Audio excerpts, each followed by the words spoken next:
Hello, hello. We're going live? Are we live? Hello, hello. How far back is it? Oh no, look at that delay. I'm not even smiling in that clip. I've got a preview up here on my screen, and I'm not even smiling in my ready to go time. Ah, glimpse behind the curtain. What a shame. How is everyone? How's everyone doing?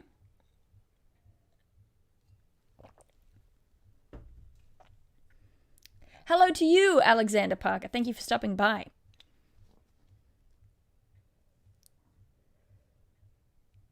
It should upload as a video when the stream is finished. That is my understanding of what will happen. Sometimes Phantom Dennis has other ideas. People want to do the typical. It's not very relevant right now, but everyone's saying North, so I guess I should say vampire. Welcome. I typically start my streams by reading from something while we wait for people to come in, but I didn't actually prep anything. I should have grabbed the Aeneid or something from the cupboard, something relevant, get some Ovid or some Homer. But I didn't, so here we are, and I'm not reading you anything, and I apologize. Yes, I'm sorry, I know it'll be late for a lot of people. It's unfortunate. I was hoping to get this started sooner in the day, but it just didn't work out. Good morning, Sweden. Oh, this is nice. This is nice.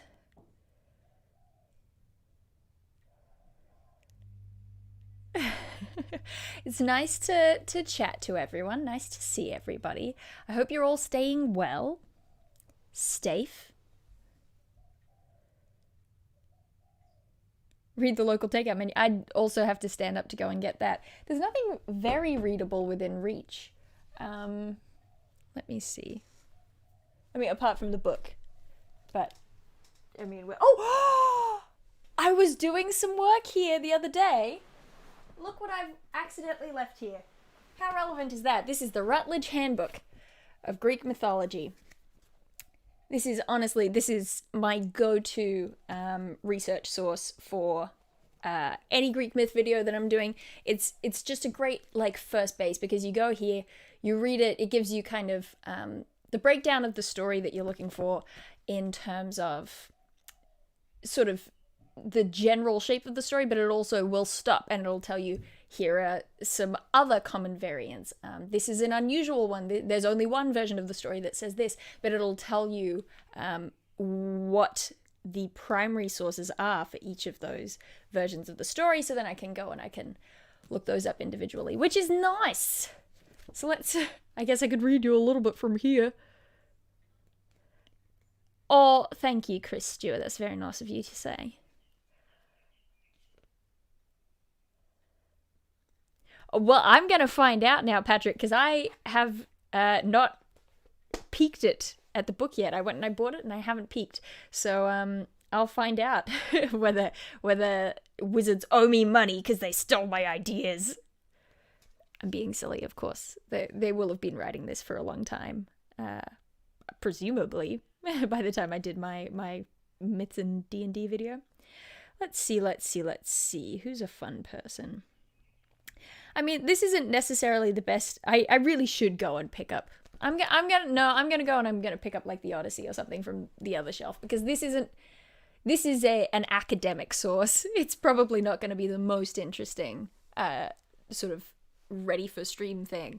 But just saying, if you're interested in looking up more about Greek mythology, this is the text for you.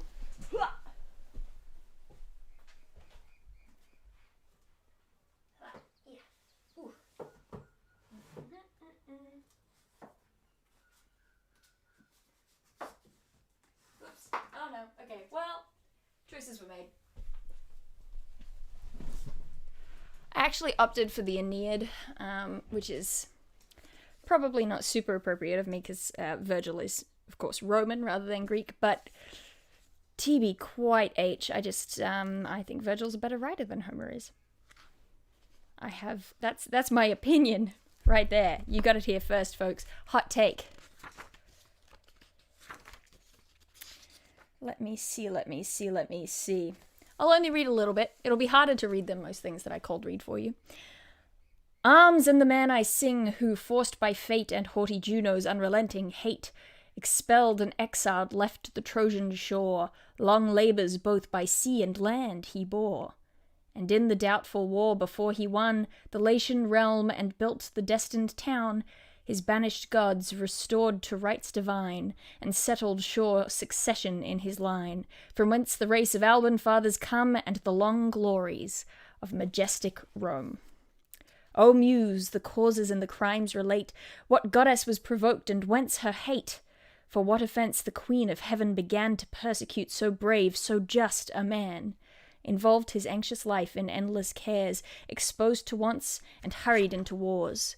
Can heavenly minds such high resentment show, or exercise their spite in human woe?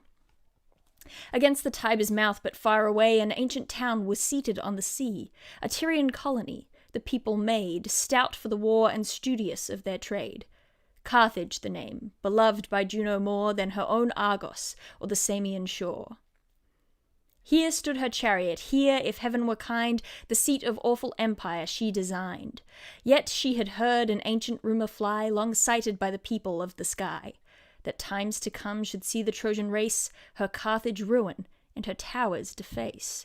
Nor thus confined, the yoke of sovereign sway should on the necks of the nations lay. She pondered this, and feared it was in fate, nor could forget the war she waged of late, for conquering Greece against the Trojan state. Besides, long causes working in her mind, and secret deeds of envy lay behind. Deep graven in her heart, and the doom remained of partial Paris, and her form disdained, the grace bestowed on ravaged Ganymede. Electra's glories and her injured bed, each was a cause alone, all combined to kindle vengeance in her haughty mind. For this, far distant from the Latian coast, she drove the remnants of the Trojan host, and 7 long years the unhappy wandering train were tossed by storms and scattered through the main. Such time, such toil required the Roman name, such length of labour, for so vast a frame. I was so close. I was this close to doing it without stumbling. Unfortunate. So, I dropped things. But anyway, that's a little snippet from the beginning of Virgil's Aeneid. It's a fun read. It's the story of, if you're not familiar, Aeneas was a prince of Troy, the son of Aphrodite. And when Troy lost the war, he had to flee by boat, but he was destined to found the city of Rome. And of course, we all know that the founders of the city of Rome itself were Romulus and Remus, but Aeneas was sort of destined to be the founder of the Roman people. And I did a video on it a while back when I first left Geek and Sundry. So you can go and you can watch the video about it. It's a lot of fun. There are some very fun classical paintings on the subject as well, where he's carrying his father out through the burning building to get to the boats. But no, it's a good time. So, are we assuming that enough people have arrived? I believe we are. It's been about 10 minutes. I think that we should get started, because this, to me, is very exciting. This is something I've been looking forward to because, since it was announced at least, because I most of you probably know, I mean, I like myths. That's a thing that I assume you know. I like D&D, and I'm a big fan of the Theros set in Magic the Gathering. That was a big favourite of mine. So we've got someone saying Dael was a part of Geek and Sundry. Yes, that's how I got my start. I was a vlogger for the Geek and Sundry Vlogs channel. I entered the second round of Vlogs trials, so there were kind of about 6 people who started the Vlogs channel, and then there were auditions to join it, and you had to make a video on a topic that you were geeky about. And I thought, well, I know a lot about mythology, so let me do a thing about that. And they liked it. I do think having an Australian accent helped, but, you know, I'll take it. So, Dael, you like myths. Oh, I see, everyone's being hilarious and sarcastic. Well, there you go. P.S. I had the option of either cover. Very surprisingly, not too many people were out braving the streets during a pandemic in order to get a D&D book that's been delayed for a month and a half. But yeah, so I had my pick of both covers, and it was a really hard choice actually, because the other cover, I don't know if you've seen it, but it looks dope, friggin' dope. But I ended up deciding on this one just because the other one didn't have the MTG look about it. One of my favorite things about the design aspects of Theros in Magic the Gathering was that creatures who were particularly sort of mythical or magical, they have this aspect to them where anything that is in shadow, that would be in shadow, is instead cast in sort of a nebula of starlight, which is something that I have loved since the first set came out of MtG Theros cards. It's something that when I have a player with a familiar, I describe the familiar that way. They all have these sort of starlit shadows, because I think it's nice. I think it sets them apart. So I went with this one. It's a very cool cover. It's got what's his face, this guy, this heroic gentleman. He has a name, I don't remember it. Fighting, what is that, Pelucranos? World Eater. This is just, I should be doing it sort of play school style, but I'm not sure. I need the preview to catch up so that I can tell how close it is to the camera real quick. Come on preview, catch up so I can see if I'm holding it correctly. Okay, well, the preview's quite a ways behind, so I'm actually not going to keep waiting. But this is nice. So the little blurb here says, Clash with the Gods of Theros in this campaign sourcebook for the world's greatest role-playing game. Campaign sourcebook? That's interesting. I thought they would have described it as a setting book. Oh, on the back we've got, this is interesting. They've got a statue of Nylea, the god of the hunt, on the back here, getting smashed up by the Hydra. It's a painted statue, which I know is technically accurate to history, but a little lame in practice. Maybe not. It's fine. Sorry, I just opened it. This is not going to be relevant to you, but keep this image in mind for, like, later this week.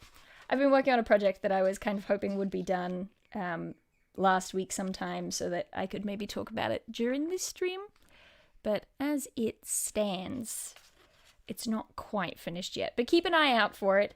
And when you look at it with your eyes, also remember that owl drawing. Oh, this is nice. Oh, Haktos, that's his name. Haktos the Unscarred. The guy on the cover, that is. All right, cool. See, my plan for this, I don't know whether it's going to actually be interesting, but I'm just planning to kind of go through the entirety. It's play school, yeah. I'm planning to just sort of flip through the book and, talk about myth and talk about the Theros cards from MTG as I go through, and sort of the interesting tidbits to me in terms of design. So what have we got? We've got races. They've covered a bunch of Theros-specific races, which is dope. The image I used as the thumbnail for this stream, I just threw one on so that it wouldn't be Wolfgang. And I have no idea whether that art is going to be in this book. I can dream. I can hope that it will be. Because that art of the Triton champion, or whatever it's called, is possibly my favorite piece of art from all of Theros. Which is saying something, because I really like the Returned. But we'll find out. I'm pleased that they've got Theron Tritons as a specific race in here, because Tritons technically are already a playable race for D&D, but personally I think that the ones from Theros are just way cooler, so I'm looking forward to seeing that. We've got 2 subclass options, the College of Eloquence and the Oath of Glory. I'm looking forward to seeing that. We've got 1 background, which is the Athlete. That will be interesting. I think it's maybe the weakest background option they could have gone for, so we'll see. Alright, I'm just going to start going through. I'm not going to keep reading the contents page, that's not what you're here for. Alright, welcome to Theros. Okay. They were alone on the glassy blue ocean. A waterfall stretched endlessly along the horizon line. The water at the edge of the world was like a placid pond, as if enjoying a last few seconds of existence before cascading over the edge in a raging torrent of white-capped water. Directly in front of them was Krufix's tree. I love Krufix. Two enormous trunks were separated at the base, but they arched toward each other and joined at the top in a single leafy crown. Stars glittered beyond the waterfall, but the background was milky violet with tinges of deep blue. The sea water that plummeted over the edge disappeared into the abyss of the stars. They had reached the edge of the world. That's nice. I like that. This is fun. This is fun.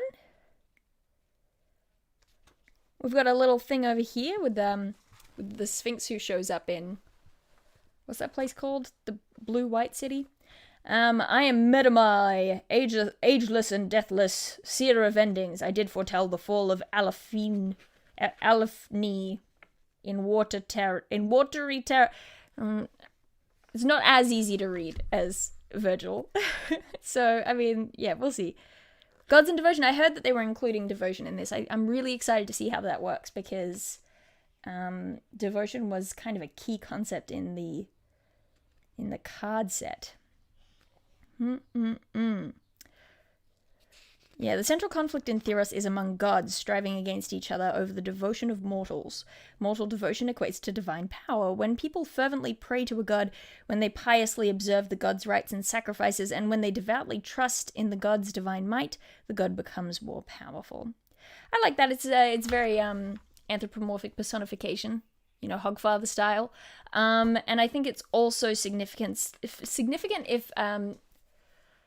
if presumably they want to net some MTG fans over to Dungeons and Dragons with this particular setting. I think that it's kind of important to let people play as or play the story of the original set, which was the rise of Xenagos and his downfall. So Xenagos in MTG is just a guy. He's a planeswalker, so he's powerful. But he decides to return to his home plane and become a god. And he does that just by collecting followers. And it's basically the story of the rise of Dionysus and his sort of building of his mystery cults over time, and his journey from the east into the west again as he got older, so that he could reclaim a place on Mount Olympus and become a god. Which in the story of Dionysus it's a very popular story because people like revelry, they like drinking wine. So Dionysus was painted as a good guy in these stories. But Theros as a setting took an interesting angle on Xenagos as Dionysus by kind of almost putting the viewer in the position of, like, Hera. Like, watching this upstart, this person who is, you know, they're semi-divine, but they're trying to come for your position. They're coming to be a god, and you want to stop it. So making Xenagos a bad guy in that aspect. We'll probably, I don't know whether will Xenagos be included in this setting? I don't know. Standard languages. Oh, cool, we got some new languages! Yay! That's sick. So standard setting languages, we've got Common, Giant, Leonin.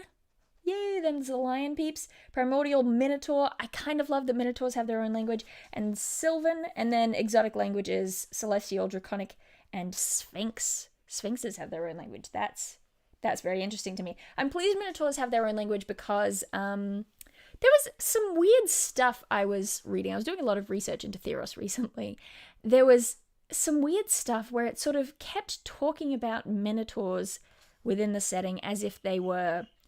It said that they were, sentient but not sapient, meaning that they, you know, have emotions, but they don't have sort of logical thought or culture. And at some point, I think the information actually said that. It said that the Minotaurs don't have a culture. And I'm like, what are you talking about? They have a god that they worship. They have they build temples. They have a city of their own.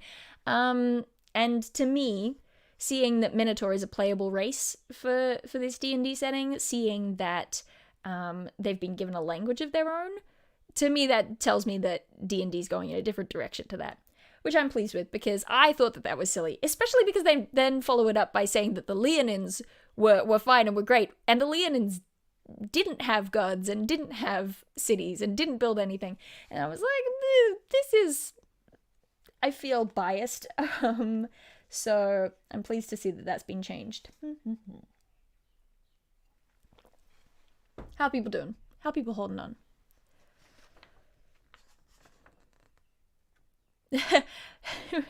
What if the reason that Sphinx riddles are so hard is because they're just poorly translated, so that they're a little nonsensical? I like that. I like that theory. All right. Okay. Ooh, here we go. Supernatural gifts. I have heard whispers of this. So we've got a couple of different things here in character creation that we haven't seen in other settings. So maybe I'll sort of tiptoe through that a little bit. Heroic drive. The defining characteristic of a hero in Theros is their heroic drive, the force that impels them to live a life worthy of great epics. So this is to do with your ideals, bonds, and flaws.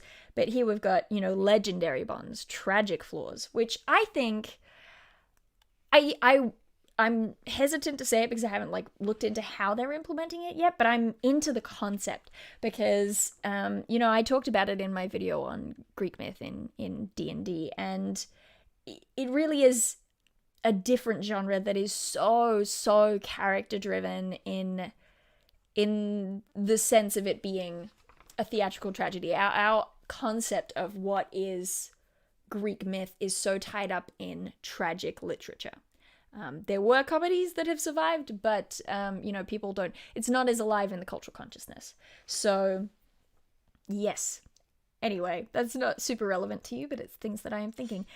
Amplifying your ideal. Many characters' ideals come directly from their service to a god. Each god's description in Chapter 2 includes a table you can use to determine your hero's ideal if your character serves that god, instead of, or in addition to, an ideal derived from your background. That's fun, because you get two personality traits, and then an ideal, a bond, and a flaw. That's right. Legendary bonds. The connections and goals that serve as a character's bonds are powerful motivators, all the more so when they have supernatural origin or possess mythological weight. As with your character's ideal, think on legendary scale as you define your character's bonds. What if their bond is a god?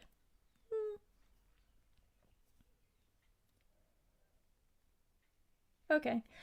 Tragic flaws. The heroes of Theros don't often conform to tidy definitions of heroic morality and virtue. They jerks. And they're often laid low by their own flaws. The player's handbook encourages you to think of anything that someone else could exploit to bring you to ruin or cause you to act against your best interests. For a hero in Theros, a tragic flaw is something that the gods themselves might exploit or punish with hubris, being the classic example. TBH, I think it would be nice for them to describe what hubris is here. Hubris is a tricky one. What they're actually wanting to talk about, this is just getting real geeky, is hamartia. Hubris specifically is pride as a tragic flaw, which leads to the downfall of the hero. And it is sort of the most common tragic flaw in a Greek mythological context, but hamartia is any tragic flaw. So I think I mentioned this recently, actually, in the Daedalus video when I was talking about Icarus. People talk about the hubris of Icarus flying too close to the sun, but in context, Icarus's flaw isn't so much pride. It's not, I can fly up to the sun because I'm a god. That's Bellerophon. That's Bellerophon on Pegasus. With Icarus, it's more naivety or impatience or things like that. So it's a different flaw that leads to his downfall. So it's hamartia in that context. I understand that, hubris is the more common phrase, and so you might want to use the more common phrase, but I think hubris is not something that, every Joe Blogs knows about anyway. So I think it needs to be explained, and if you're going to explain it anyway, you may as well use the right term. That's my thought on that. The other thing that I'm a little tiptoey about is that saying that you want your tragic flaw for a Theron setting, for a Greek style hero, to be something that the gods can exploit or punish. I don't think that's actually quite grasping the context or the structure of Greek tragedies or tragic flaws in Greek heroes, because it's more typically something that you get yourself in trouble with. It's you're not only punished for being good at something, you're being punished for being good at something and saying that you're better than a god at it. So if Arachne hadn't gone around saying that she was a better weaver than the goddess of crafts, which was Athena, then she probably wouldn't have gotten turned into a spider. If she could have just been good at stuff. It's not always the case. Sometimes the gods are just jealous and awful. But yeah, in terms of the literary approach, you want it to be something that your character can get themselves in trouble with, which, you know, there's overlap between being punished by the gods or other people exploiting that flaw and, you know, you getting yourself in trouble for that particular personality trait. So like if you're prone to rage, then someone else can exploit that, but it's also you and your inability to control your temper that is the flaw. So that would still work as a tragic flaw. Although a tragic flaw is often something that you want to start on a pedestal that you can fall from. So those are my thoughts on the tragic flaw. Cool. Tragic flaw can also be supernatural in nature. A hermit who harbors dark, bloodthirsty thoughts that my isolation and meditation failed to quell might have a sinister connection to the vicious god Mogus. Okay, but having a connection to Muggus isn't in and of itself a flaw, though, is it? Plenty of people are very successful in having a connection to the god of slaughter. All right, supernatural gifts. This is the thing I've heard a lot about. So, well, I haven't heard a lot about it. I've heard whispers about it and then avoided too much detail because I wanted to be surprised. Most heroes of Theros have some kind of supernatural aid to help them achieve their goals.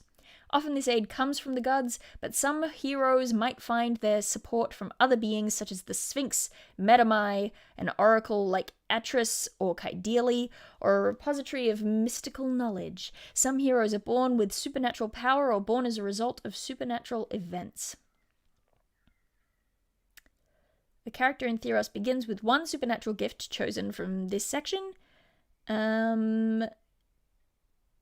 These supernatural gifts are intended for starting characters, but some might be bestowed by the gods as rewards for remarkable deeds. So we've got things like you were forged in the fires of Perforas' forge. Okay. Heroic destiny. Great deeds lie in your future, and it will take extraordinary effort to kill you before you accomplish those deeds. Iconoclast. No one can deny the reality of the gods of Theros.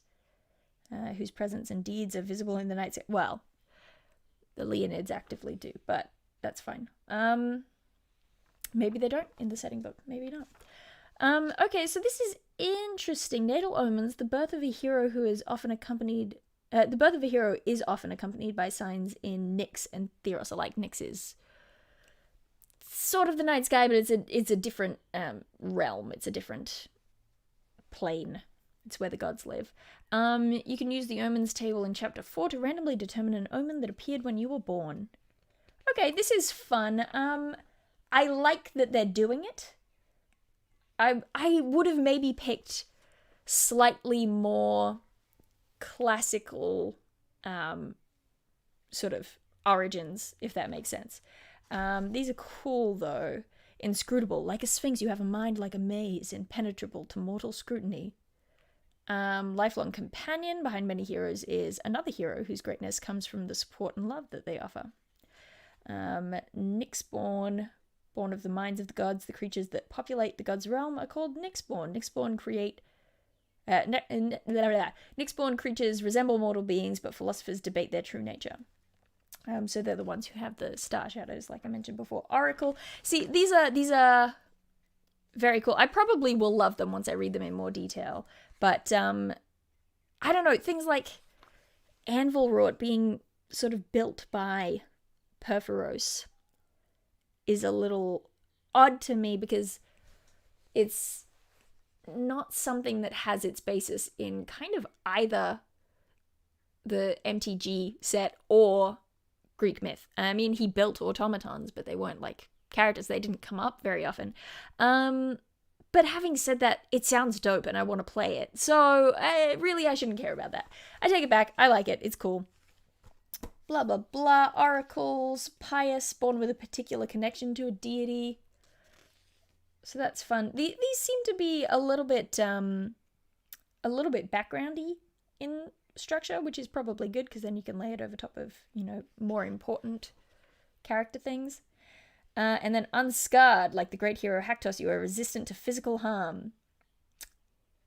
Okay, so they're just giving you straight up the choice of picking the Achilles background, which is fine. I included Achilles in mine, although I did have people rolling on a sort of double D percentile, so you kind of had to hit something like 99 or higher twice in a row in order to get the you don't take any damage thing. But I mean, let's look at this properly for a second. I don't know what degree to which I can go into this without breaking the law. When you take damage, you can use your reaction to roll a d12, add your constitution modifier to the number rolled, and reduce the damage by that total. After you use this trait, you can't use it again until you finish a long or short rest. That's quite balanced. It would be huge in lower levels, though, wouldn't it? That'd be massive. Yeah, these are cool. I'm trying to remember what my specific supernatural gifts were, because I had a much bigger list, and I based mine on a lot of side characters as well as major heroes. So when I was doing it for my video that came out whenever, end of last year sometime probably, I had a lot of it that was like, there were like 50 Argonauts, right?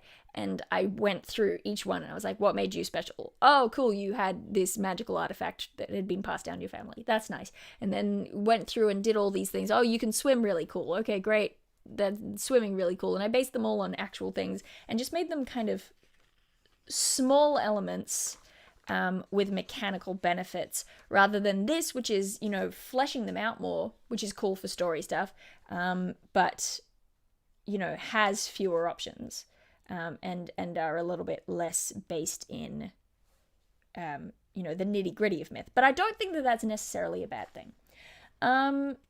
So even though there is an element to that is very similar to the stuff that I was doing, when I was talking about how I would blend 5e and Greek myth, I don't think I'm sorry to say, I don't think it's quite close enough for me to sue.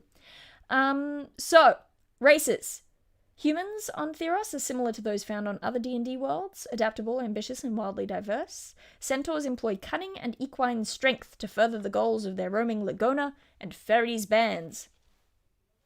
Leonin are proud lion-like hunters, many of whom live in defiance of the gods.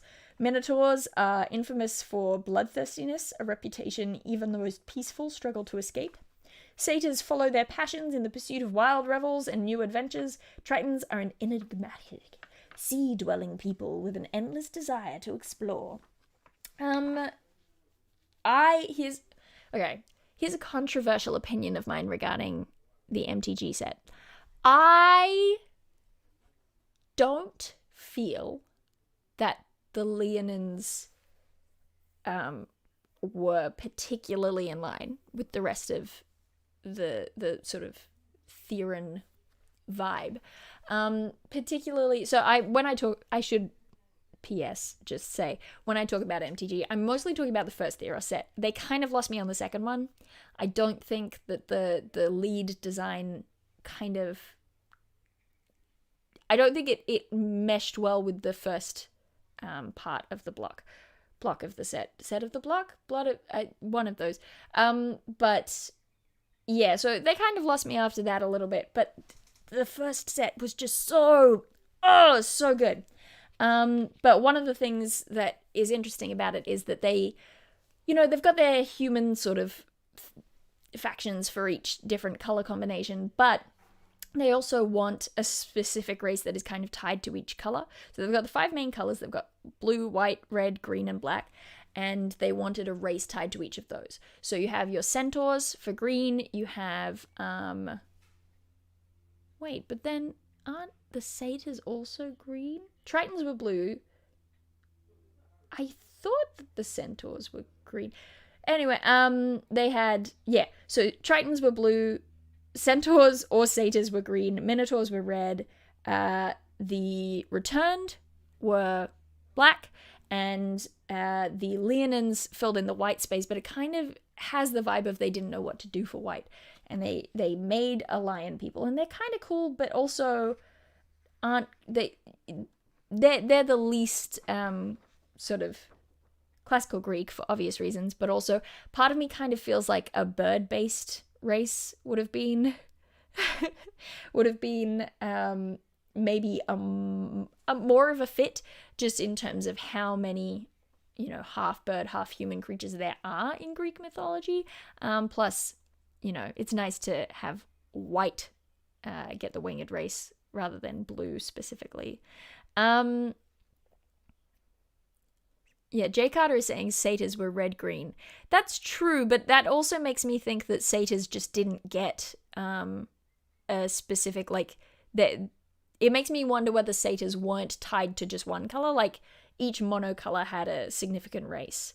But like you, I'm sitting here and I'm thinking, but the satyrs were sort of red-green most of the time. I think part of that is because they were so tied in with Xenagos as god of revels, so I don't know whether they actually got their own separate monocolor thing going on, which I only realized halfway through talking. So there you go. Here we go. Human names. I'm very interested, actually, to see what they list as Triton names, because I'm expecting these things to be quite Greek sounding. But every now and then, as I've been reading through this, I've stumbled over the names, which I don't usually do with Greek-based names. So here we go. The most prestigious names are those earned through deeds or temperament. These names typically mark heroes such as Hypatia of the Winged Horse, Kologeros Doomhammer, or Ianthe the Bold. So talking about epithets. Epithets are an interesting literary device. They were particularly Homeric epithets, are the ones that we think of, and it's because Homer would have been writing in, what is it, dactylic pentameter, something like that, a classical Greek epic poetic style, and it was just really handy to have a bunch of sort of predetermined phrases that you could attach to a character name that would fill out the space with the right number of syllables. So you could just be like, you know, what's a good one? I suddenly can't think of a single Homeric epithet. You know, lion-hearted, and that fills out a certain amount of spaces in the ancient Greek, so that it doesn't, you know, you don't have to come up with more words for that. You can just... Rosy-fingered Dawn! There's a perfect one! Thank you, Nick! Oh, Rosy-fingered Dawn, how did I forget it? Alright, so here are the names, though. Female names. Agathe, Alesta, Arissa, Brigane, Calliphy, Corisande, Hera, spelt with an I. Yeah, okay, Alexa, Nomasini, Telfi. Yeah, these are... I was curious as to where it would fall on a scale of, like, classical Greek names to made up Triton names inspired by classical Greece. And I'm surprised to see so few that are just taken from Greece, actually. Male names: Alcmenos, Basarios, Brolios, Drasus, Eocles, Ristos, Tericlos. Yeah, Xenon. These are fun. These are good. Okay, cool. I'm probably more interested in that than you guys are, though. So, centaurs. This is... I'm not going to read through all of it. I'm just going to say... I'm going to talk about stuff. Laguna Merchant families versus Fairies Raiders. So, the centaurs in Theros are kind of split into two different groups. You've got the Laguna centaurs, who are the white-green centaurs, who are friendly. And they kind of make trade with peeps, with human peeps, and, you know, they're not necessarily super trusted, but they're basically the goodies. And then you've got the Fairies Band, who are the sort of wild ones who run around and, you know, fight people all the time. And that's kind of deliberately to acknowledge the fact that in Greek classical mythology, we have this divide. We associate kind of in the cultural consciousness centaurs with Chiron, who is this, you know, wise trainer guy. He's a goodie. He works with the humans. But most of the centaurs that you come across in Greek myth are revelers. They're partiers. They're much more like we kind of depict satyrs. So they, you know, will crash weddings and smash everything up and get into brawls. So this was kind of the Theron approach to reconciling those two different aspects of cultural consciousness in that regard. Centaur Names, this is interesting right here. So female Lagona names, Hynotia, Kalisha, these are all very similar to, human names. And then you've got the fairies names, the females, you've got Bido, Daxa, male names, Eno, Roth, Skelor, but then you've got Fairies Honorifics, 3 kills, Razorhoof, Unsleeping, Dagger Eye, Silent Step, which is actually different. This isn't important to you, this is just a fun fact. But the Fairies Honorifics didn't used to be honorifics, they just used to be the actual name of fairy centaurs in the MTG setting. It was just, they were typically named for some kind of a physical descriptor or something that was happening at the time of their birth. And so it was, Heavy Hoof or, I don't know, Warhorn, I don't know. Things like that. But now they've turned them into honorifics, which makes sense. But I just, when 5e does a lot of things where they go, here's a list of names that these type of people would use, and everyone ignores it anyway, but it's just like, here's some flavor text if you're interested. I'm surprised that they didn't take that flavor text and run with it. Yeah. Centaur traits. I'm always interested in this because it's been a long-running pet peeve of mine. Where is it? Equine build. In addition, any climb that requires hands and feet is especially difficult for you because of your equine legs. When you make such a climb, each foot of movement costs you 4 extra feet instead of the normal 1 extra foot. And I get it, but I mean, TB, quite H. I feel like your body is a horse. You can't climb a tree. You can't climb a cliff. You can't do it. You can't climb. And I know that they can't just say that because it's not really in line with the thinking of 5e, but also, I mean, they get the benefits of being a horse person. One of the drawbacks is that you can't climb things because your body is a horse. It's not just you have horse legs and hooves, because if you had a goat body, maybe you'd be better at climbing, but as it stands, your body is a horse. Steep slopes are fine. Trees, horses can't climb trees. I'm sorry, that's where I draw a line. That's hot takes with Dael. How's everyone doing?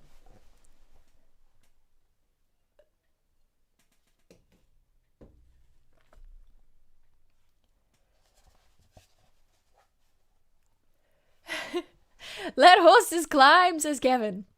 I will not. They're importing Skyrim physics there. Yeah, that checks out.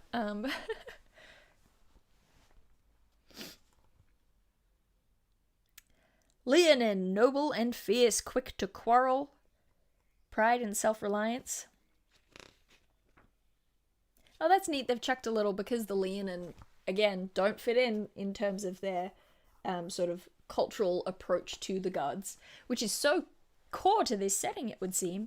They're sort of giving you a separate little table that you can roll on, sort of background style for your relationship to the Theron gods. That is interesting. How are you going to play like a Leonin cleric? I mean, it's fine. Since they are so sort of outside of the zone of classical Greek mythology, I would love it if the names here reflected quite a difference. But they don't super seem to, Apto, Baragon, Zior, Koila, Oramdi. So yeah, I don't know. I think there was an opportunity for a little more of an obvious cultural distinction there, particularly since the sort of story surrounding the Leonin is that they're trying to, protect and reclaim their culture, having their names be so similar, and basically, unseparatable, indecipherable from the typical Theron names, then, This is all the images in here, by the way. I should have been doing more play schooling the whole way through. That's my bad. Let me just show you some things. I've got some very cool art. What I will say, I am getting hopeful because this art is all from the MTG game so far, or the vast majority of it. So I'm really hoping that when we get to the Tritons, they're gonna have my guy. I love my guy. I love him so much. Alright, we've got the Minotaurs, built to survive ages of darkness. Although Minotaurs aren't evil by nature and are free to worship any god, many are raised among those devoted to Muggus' vile whims. Myths tell that Muggus created the first Minotaurs from his own followers, typically criminals and monsters of unspeakable depravity. So, an interesting thing that I'm sure we'll get into more once we get to the section on gods. The gods of war in this setting. We're used to, in classical myth, having Ares and Athena as sort of the god of, bloodthirsty warfare, and the god of, strategic warfare, thinking ahead. Whereas in this setting, they did an interesting thing. They have brothers, Iros and Mogus. Mogus is the god of slaughter, and he looks like a Minotaur, and Iroas is the god of honorable warfare, and he took the form of a centaur. And there's kind of stories tied up in that in terms of the way that both were warfaring races, but, split up at a different time and blah, blah, blah. But yeah, it's odd to me. I don't know, I would love some acknowledgement of Mogus taking the form of a Minotaur because of the cultural association of Minotaurs with the worship of Mogus, and more of that acknowledgement of, if we're going down the line of devotion, allowing the gods to exist and creating their power, I would love to dip into sort of the devotion and worship shaping how they look as well, particularly if we're going to be taking on the concept that the gods can appear in different forms. It's something that is interesting and worth looking into and writing a little bit about, to sort of talk about why then, if the gods can choose how they look, does Iroas choose a centaur while Mogus chooses a Minotaur. Minotaur names: Bosri, Desdoro, Gaianso, Ipodorus. This is much more difficult to read. So there you go. Myth of Mogus and the Minotaurs. Let's dip into it a little bit, shall we? Some legends claim that Mogus created the Minotaurs, transforming his most bloodthirsty followers so that their hulking bodies resembled his own. However, while the tales told in the Labyrinth Polis of Scophos affirm that Mogus rewarded his most devoted followers, they assert that these followers were already Minotaurs, and all Mogus did was exalt them to an honored status. That's more in line with my understanding. Among Minotaurs who worship Mogus, these heroes are revered as spiritual, if not literal, ancestors. The moral of this story is simply that Mogus is a god who rewards his faithful servants. Minotaurs who don't follow Mogus are quick to point out that this myth says nothing about the nature of Minotaurs. The worship of Mogus, they argue, is no more inherent to them than it is to humans, and Minotaurs aren't destined to a life of slaughter because of the circumstances of their creation. Perhaps most importantly, Minotaurs aren't an offshoot of humanity, but a people of their own right, and neither their nature nor their destiny is tied to a single god.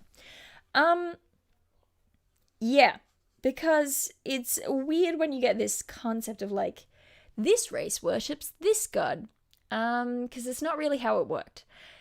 You look at, Sparta is a great example, because Sparta, did heavily favor, and most cities did. Most cities had a patron god to whom they, had their sort of central worship. Like in that opening I did with the Aeneid, it mentioned Carthage and Argos and where was the other place? Somewhere else that were all cities patroned by Hera. And, so there's that focus. But Sparta is a great example because, they've got such an intense focus of Artemis or Thea as a sort of bloodthirsty, warfaring rendition of Artemis. But they worship everyone.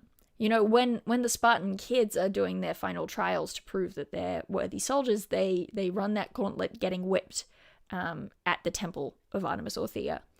So there's such a focus, but even they have to honor all of the gods. because the concept of a culture with such a far-reaching pantheon, all of whom can punish you at any given time, you cannot afford to offend any of them. So it's kind of weird being like, here's Theros, it's based on Greek mythology, but this place worships this god. So I'm glad that that little bit sort of dipped into that and was like, the worship of Mogus isn't inherent to Minotaurs. I wish it had gone that one step further and sort of said, you know, whether it had... I don't know what I would have wanted now that I'm talking about it, because I suppose it makes sense to be like, oh, well, if we're going to have the Minotaurs be bloodthirsty and warfaring, then, you know, we want that concept of them overly worshipping Mogus. But as a sort of cultural feature of the landscape of Theros, I feel like they would still need to acknowledge the other gods, because otherwise you're going to get smoked. Mogus is not the head honcho. He can't protect them from the other gods. So, I don't know. I would have liked a little bit... I think I would have liked a little bit of acknowledgement of, like, worshipping the other gods as well, even if at the center of it is Muggus, God of Slaughter. So... Satyrs born of the wild, embracing life, the art of the revel. Very odd indeed. Satyrs are known for their eccentricities. Some people spend too much time worrying over why satyrs behave as they do, but satyrs themselves simply are as they are, feeling no need to understand what drives them, much less explain it to others. The satyr eccentricities table suggests a few tastes of proclivities your satyr character might possess. So they've got kind of a little background style table on each of the races in here, which is kind of nice. They've gone, rather than having sort of a one-page spread for each playable race from Theros, they have like a full 2-page thing explaining sort of their background and how they fit into the world, and that's kind of cool. Myth of Xenagos the Satyr God. Here we go. The Satyr Xenagos savoured his reputation for presiding over the most raucous revels his people had ever known. However, when fate led him to discover the nature of the gods and how they were beholden to mortals for their very existence, the whole order of the world felt like a joke, one at his expense. With immortal power no longer feeling so out of reach, Xenagos set into motion a plan that would propel him to godhood. His victory shook the pantheon, but his victory was short-lived. And then, this is just straight up telling you the storyline from the MTG set. Heliod dispatched his champion, Elspeth, who faced many trials but ultimately killed the god Satyr by driving the spear Godsend through his heart while in Nyx. That's the important thing. Because if you die while on the plane of Nyx, you don't go to the underworld. That's just an important thing to mention. Many satyrs remember Xenagos as a satyr who lived life to the fullest, who played tricks that stirred up even the gods. Yet he's also an example of how bitterness can turn a great trick nasty and how schemes that get out of hand aren't fun for anybody. What satyr wants the responsibility of being a god anyway? I think that's kind of a weak rundown of what happened with Xenagos, because it was a pretty badass story. And here we are. They're just like, I don't know, he tried to be a god one time, but then he got killed.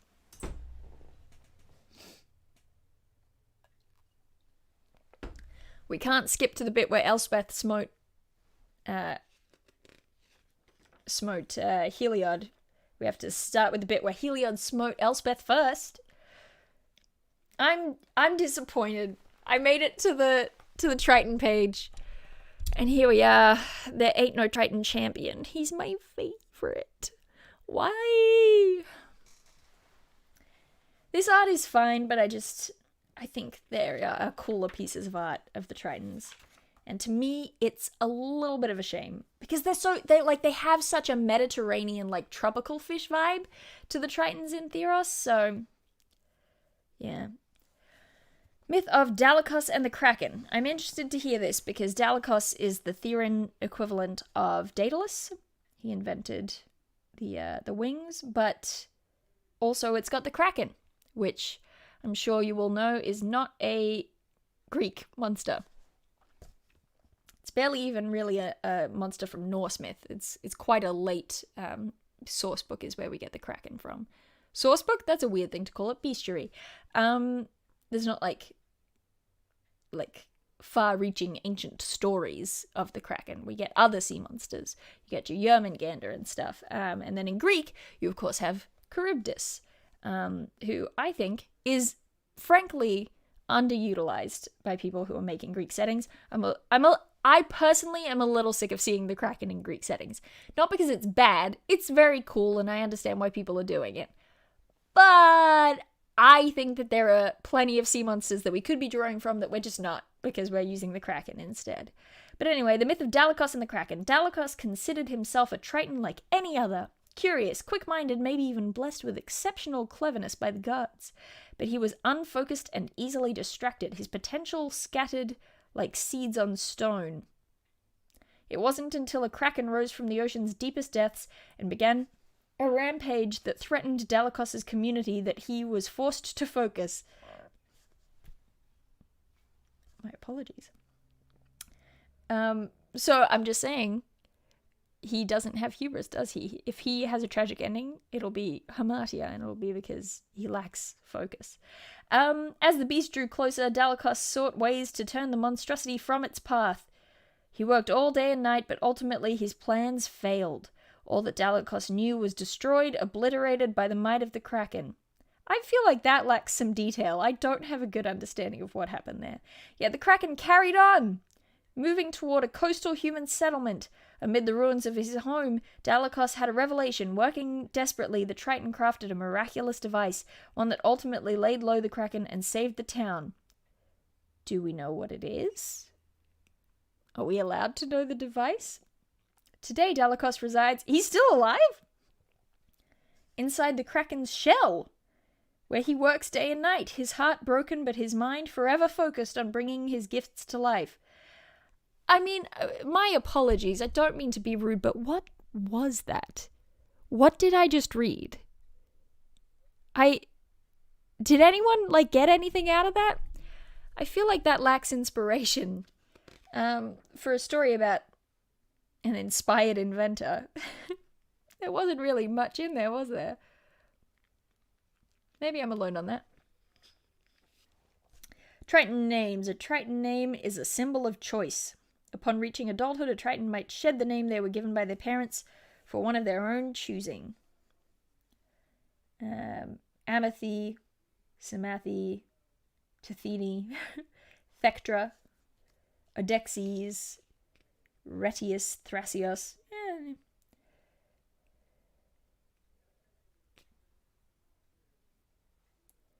What are these? Are these size modifier things new? Or have they been in setting books forever? I don't buy many setting books. This is like the first setting book for 5e that I'm like, I really want to know. Because we've got this size section that instead of just telling you generally how tall you are, like they typically would, or at least did in the sort of core books, we've got, here's how to determine your height and weight randomly, starting with rolling for a size modifier, which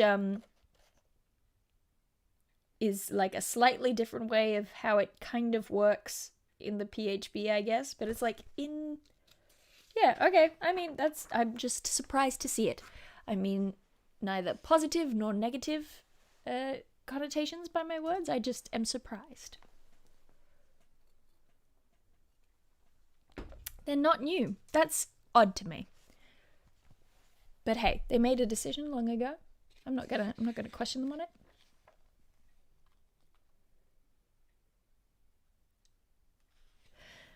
Look at this. I've started the sass factory regarding these little myth snippets.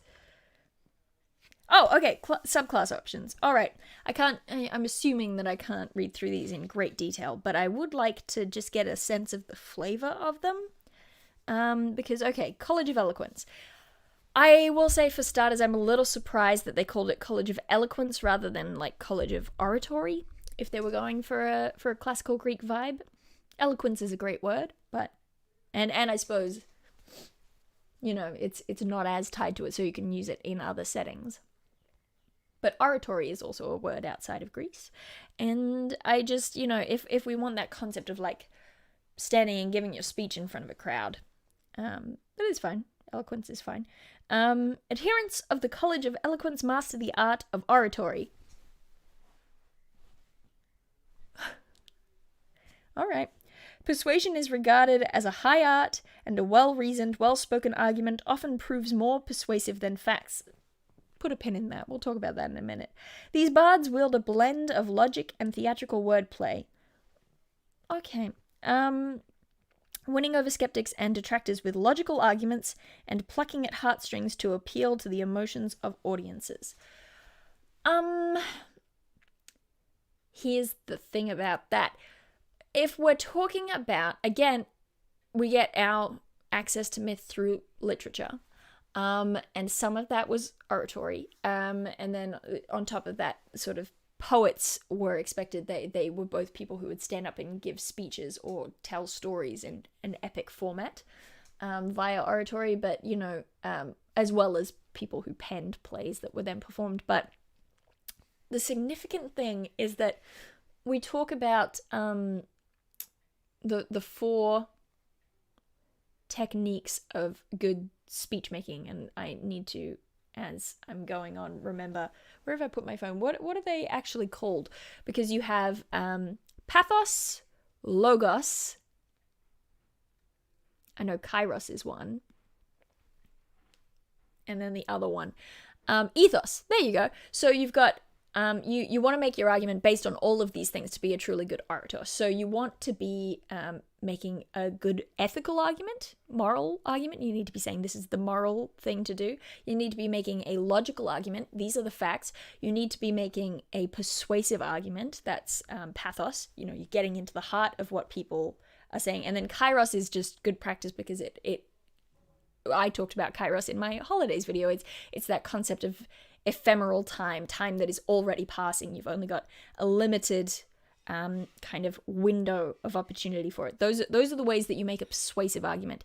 And ideally, you should be using all of them, although, you know, in differing amounts. So it's a little odd to me to be like, oh, you're a master of the art of oratory, and persuasion is way more important than logic, but also you use logic and also not logic. And it's, you know what I mean? Like, persuasion, logic is part of persuasion. Persuasion is the whole thing.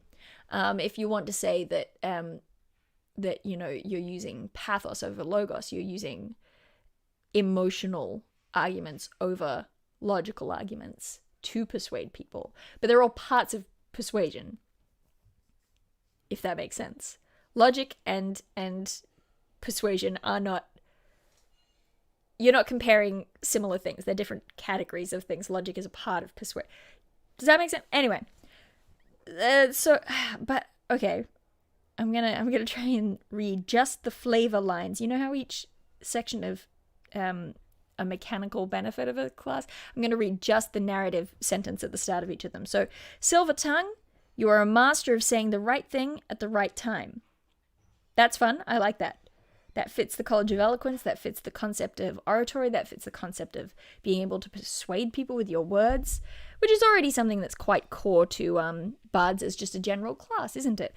But I think that the flavor of that is still fun.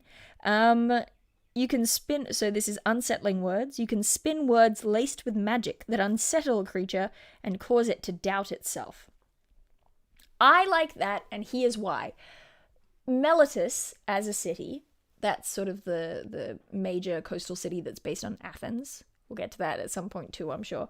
Meletus it's led by a council called the 12. Am I just saying a bunch of stuff that's going to show up later on in the book? I hope so. It's led by a council of 12, who are sort of master philosophers and whatever. And their leader is kind of meant to be a master of stuff like this. Like, if we were putting it in D&D terms, she would be a bard of the College of Eloquence. And one of her signature cards is a card that's kind of, you know, she smacks you down in a rap battle and makes you doubt yourself. So I like that a lot. Unfailing Inspiration, your inspiring words are so persuasive that others feel driven to succeed. That's a little empty. Universal speech. You have gained the ability to make your speech intelligible to any creature. I mean, that makes sense. College of Eloquence more than College of Oratory. Yeah, okay. Infectious Inspiration. When you successfully inspire someone, the power of your eloquence can now spread to someone else. I see what they're going for with that. And it's actually similar to something that might come up later in the week. But yeah, in terms of like, I would maybe have worded it of like, you know, the things that you say are like catchy, like people want to pass on your words, if that makes sense. But no, that's fun. I think that has some nice flavor. I think it has deliberately, you know, tried to step things back a little bit so that it can be used very easily in other settings, but I don't think they needed to be wary of that. I think that even if they'd gone harder into the sort of classical Greek flavor of that, it would still be playable, perfectly playable in other settings. But, you know, it sounds fun. An unrivaled orator, the Centaur Perisophia guides Meletus as a member of the Polis's ruling council, the 12. Ruling council, the 12! That's what I just said. Yay! I mean, I feel like the other person, what's her face? I wish I remembered her name. Yeah, I mean, it's cool that they made an extra Centaur character to be sort of the master orator. That's nice. But again, they keep using orator, and I'm like, okay, but if you wanted it to be oratory, you should have just called it that.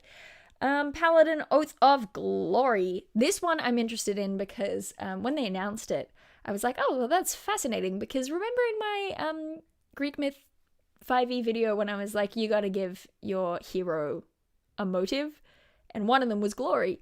So here we go, Paladin, Oath of Glory. Maybe I could sue them over this one. I doubt it. Paladins who take the Oath of Glory believe they and their companions are destined to achieve glory through deeds of heroism. They train diligently and encourage their companions so they're all ready when destiny calls. All right.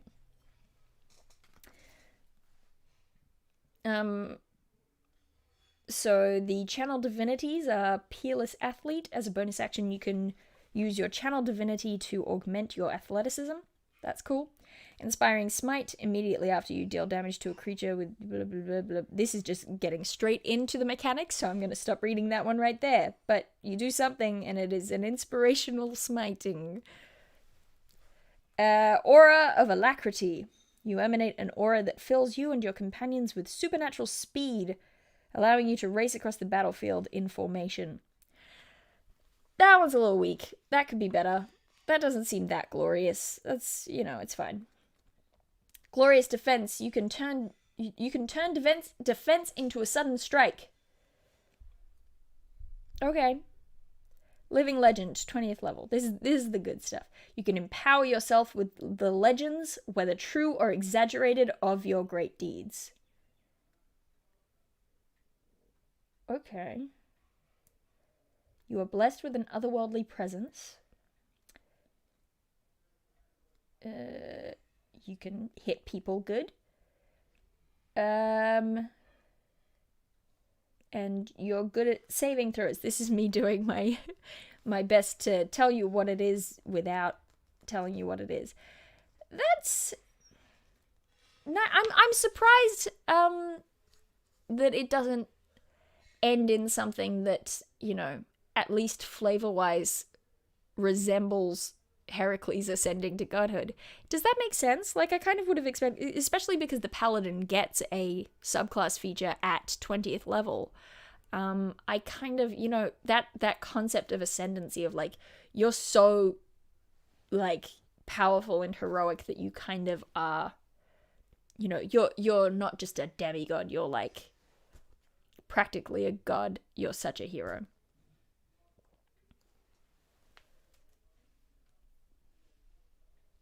How's people doing?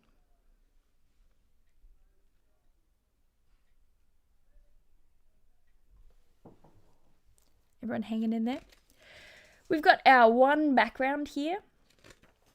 The athlete.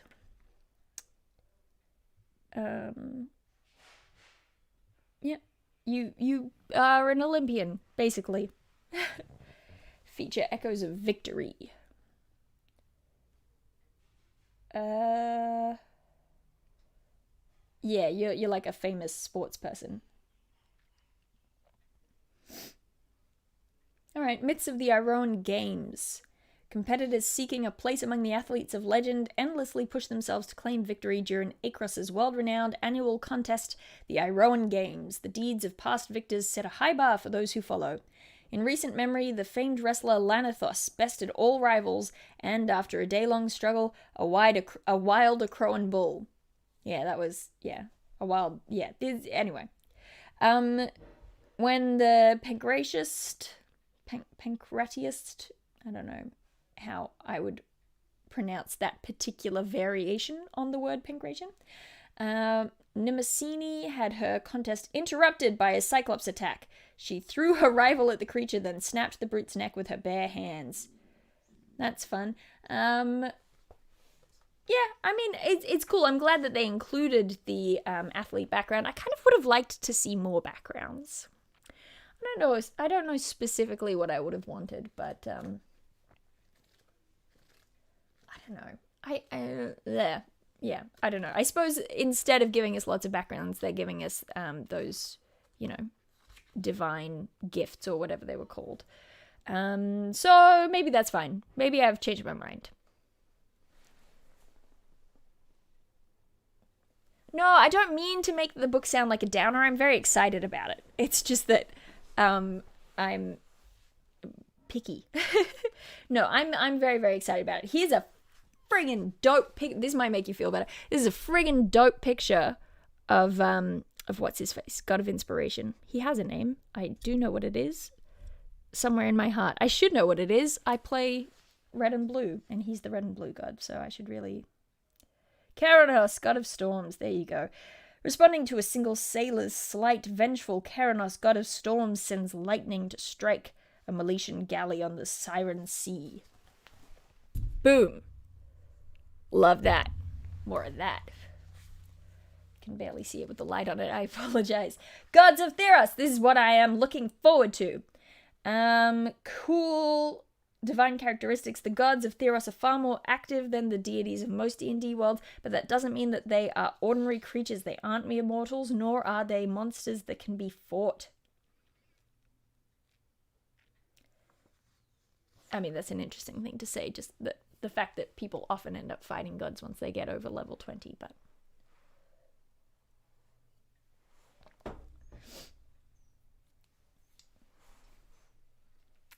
Divine relationships. Oh, this is stuff I actually don't know a ton about. I only know bits and pieces of this, so I'm interested. The Pantheon of Theros is a family, a large, often dysfunctional family, riven with petty jealousies and rivalries, but also held together by genuine affection, admiration, and cooperation. Well, that doesn't sound true. This is easiest, after all, for mortals to conceive of gods that are very much like themselves, and the gods of Theros are very human-like in their foibles and their exploits. The Pantheon of Theros has expanded through 4 generations of divine evolution. They're gonna actually tell us? This will be interesting in a minute. Some tales describe these as actual generations, suggesting, for example, that the storm god Keranos is the literal son of Thassa, god of the sea, and Perforas, god of the forge. Others describe the generations in metaphorical terms, suggesting that Keranos represents the combination of Perforos' creative energy and Thassa's deep knowledge, resulting in lightning-like flashes of inspiration, as well as the fury of a physical storm. In all their various forms, though, the myths agree that the basic structure of the Pantheon, on the basic structure of the Pantheon's development. Loving this! And not just because someone was saying that they thought it sounded like the book was a downer. I've kind of been psyched to read the section on the gods. The time of the first generations precedes the presence of what are commonly understood to be gods. Before mortals dreamed the gods into being, before they could even imagine beings as noble as the gods. Noble's a strong word. The malleable dream substance of Nyx gave shape to their fears in the form of the Titans.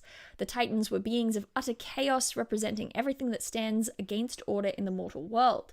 Never worshipped Never worshipped, but sometimes appeased. Myths recount how the gods battled and imprisoned the Titans, sealing them in a prison beneath the underworld. Now the Titans are all but forgotten in mortal imagination. Scant mention of their names and epithets appears in the oldest tales, hinting at the nightmares that birthed them. Okay, well, Croxa, Titan of Death's hunger, embodied the terror of death. Now here's something. What do we know from all the times I've ranted about it? Okay, there's an interesting... This is going to come up in something later in the week, so I apologize if you hear it twice. The Greek classical gods do come in generations. That is important to sort of recognize. But they're very interesting. You start, like I described in my video on creating a pantheon, with beings that are sort of attached to very broad, very nebulous concepts. You know, gods of darkness, gods of time. And so I would refer to them, I don't know whether this is the technical term, I would refer to them in classical Greek mythology as being the primordial gods, or the primordial titans. So you kind of start with like Chaos and Nyx, actually, you know, those sorts of, the goddess of night. And then you end up, it comes a little bit more solid, but not much, and you get your layer of Uranus as the sky and Gaia as the earth, who are the sort of primordial titan deities. And then you get the next generation of titans, the children of them. So you've got Cronus and, you know, Phoebe and Atlas and all that crew, who have slightly more defined roles, although they don't get domains that are as specific as the Greek gods. So you get your, you know, Titan God of the Sun, Helios, great, there's one. So there's still very big, very broad concepts. Then you have the gods, the children of them, the Olympian gods. So Zeus and the sort of 6 siblings who make up the core of that group. So Zeus, Hades, Poseidon, Hera, Demeter, and Hestia, who are the sort of next generation of gods. Aphrodite's a weird one. She kind of pops up in the middle of all of this, and she's older than the Olympian gods, but she doesn't get added to the Olympian pantheon until later, so it's a little weird. And then those Olympian gods start to have kids, so you get another generation underneath that, where you have, you know, Apollo, and you have Hermes, and you have these ones, and then down and down until you get the latest edition, Dionysus, as an Olympian god, as in like a major god, because of course you have other gods who exist and are added to the pantheon, but aren't major Olympian gods. So to have Titan gods in the generational, I knew that there's a cool short story that talks about Krufix describing, you know, gods who have existed before the current pantheon in Theros and who have kind of been forgotten and replaced, and they've been overthrown in their domains. And it's very, very cool, and I like it a lot, and it's very much based in core classical mythology stuff, but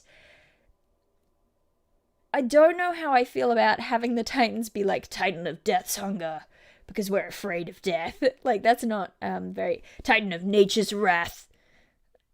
Titan of burning wind. Which is Titan of Eternal... It's a little bit overwrought for my taste. I love that they're doing the generations of the gods. I love that we're getting a little more detail on it.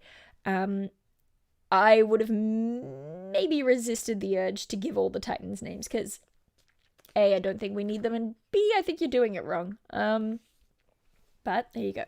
Gods of Theros. Oh, they're in alphabetical order rather than importance. Okay, that's fine. Aetherius, God of Passage. I'm just going to, as I go through, talk about who I think they are based on, because I think it's interesting. So Aetherius, God of Passage, is based on Charon, the ferryman in Greek mythology, and is a ferryman. It's basically a one-to-one. It makes a lot of sense. The difference being that Charon was not a god. He was a divine being, but as part of, you know, by virtue of being attached to the underworld, beings there have kind of this weird in-betweeny place There's a lot of primordial stuff going on there, so your connection is whether you are like a god or a not god, or a, you know, are you a personification, or are you a, you know, they're all kind of everything. And you often don't get enough detail to like break it down. But Aetherios is Keren the ferryman. Ephara, god of the polis, is Athena, but interestingly ditches Athena's war aspect. She becomes the goddess of spells and knowledge and those sorts of things. Oh, and light, my favorite cleric domain. Erebus, god of the dead, is Hades. There you go. That one's pretty simple as well. They've got Erebus as a god of trickery here for cleric domains, and I think that's a bit of a stretch. There's a very clear god of trickery, and it's not Erebus. I think Erebus is much more straightforward. He's very much like inescapable death. He will grab you, he will keep you. Heliod, god of the sun. They've given him the light domain because they don't have a justice domain. He's a jerk. He's based on Zeus, even though he's Heliod, and obviously he's, you know, god of the sun, so you would expect him to have more of an attachment to Apollo or Helios based on the name. But actually he's basically Zeus, but, you know, if you forget the very common modern association with lightning and instead take just the sky stuff and then attach the sky to the sun. So if you think of it more as god of the sky, that's kind of who we're looking at here, even though he's god of the sun. Iros, god of victory. I mentioned him before. He is sort of honorable warfare. He looks like a centaur. He's one half of Ares. This is what I find so interesting about Iros and Mogus, is that it's almost like instead of giving Athena her war aspect, they take the martial, as in the Roman Mars version of Ares, as well as the Greek take on Ares, and they kind of give you both aspects of Ares as sort of the two sides of the one coin, but they give them to you both in a Greek setting, and they make them brothers, which is a lot of fun. I also love that they're brothers, but one is a centaur and one is a Minotaur, because that is so Greek myth. You know, it's like Chrysaor the giant being the brother of Pegasus. It's just a thing that happens. I love it so much. Karametra, god of harvests, would be Demeter. I really find it interesting. She's neutral good. That makes sense. I think that she's a fascinating human god in the MTG set, because you've got kind of this concept of the halfway point between the wilds and civilization, which is very, very core to Greek mythology, that idea of the wilds keep encroaching into human territory, but while you have gods of wild places, Artemis, Dionysus, Pan, you have these gods who represent human civilization pushing into the wilds as well. So these stories are all like, oh, there's a massive wild boar and it's tearing up the city. What are we going to do? But at the same time, alongside that, you have, these vineyards being, I mean, later on, obviously Dionysus had to be around before then, but like you have, these fields of wheat, you have these fields of cultivated plant life, it is so emblematic of civilization trespassing on the wild, just the same way that the wild can trespass on civilization. Keranos, God of Storms, is an interesting one, because he kind of takes the rest of Zeus, where Zeus is, king of the gods, and that's most of what we talk about. Keranos is almost like Zeus if he wasn't in charge, He's got this power, he's got his lightning bolts, obviously, but, it's what would... Did I mention Ephara? I did mention Ephara. It'll be in the playback. You'll get to see it. Yeah, it's kind of Zeus if he was less powerful and he just was raging as he tends to rage. Clothis, god of destiny. I don't love Clothis. Let me see. Is there a picture of Clothis? Are they not gonna... Oh, okay, great. Oh, you know what I should be doing? I should be flipping through. I've just found art for all of them, so I'm gonna actually go through it. So here's the ferryman. There you go. That's Aetherios. We've got Ephara. I'm bumping things.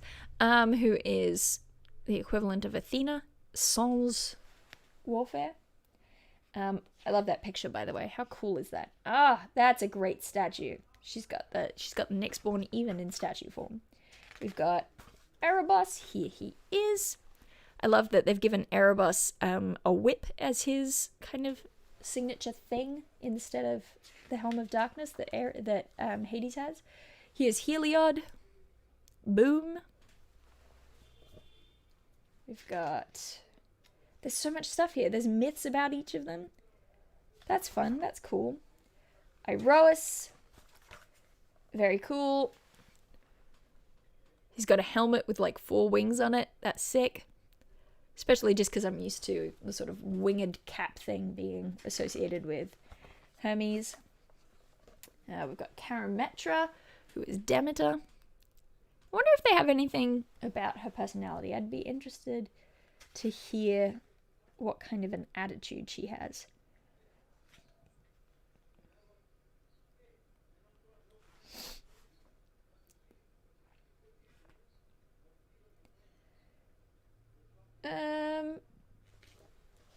Karametra grants her favor to champions in the mortal world who advance the cause of civilization and community. She nurtures the power and influence of those who provide food and care for others, and has little patience for those who display arrogance and self-centeredness, instead elevating those who seek to elevate others.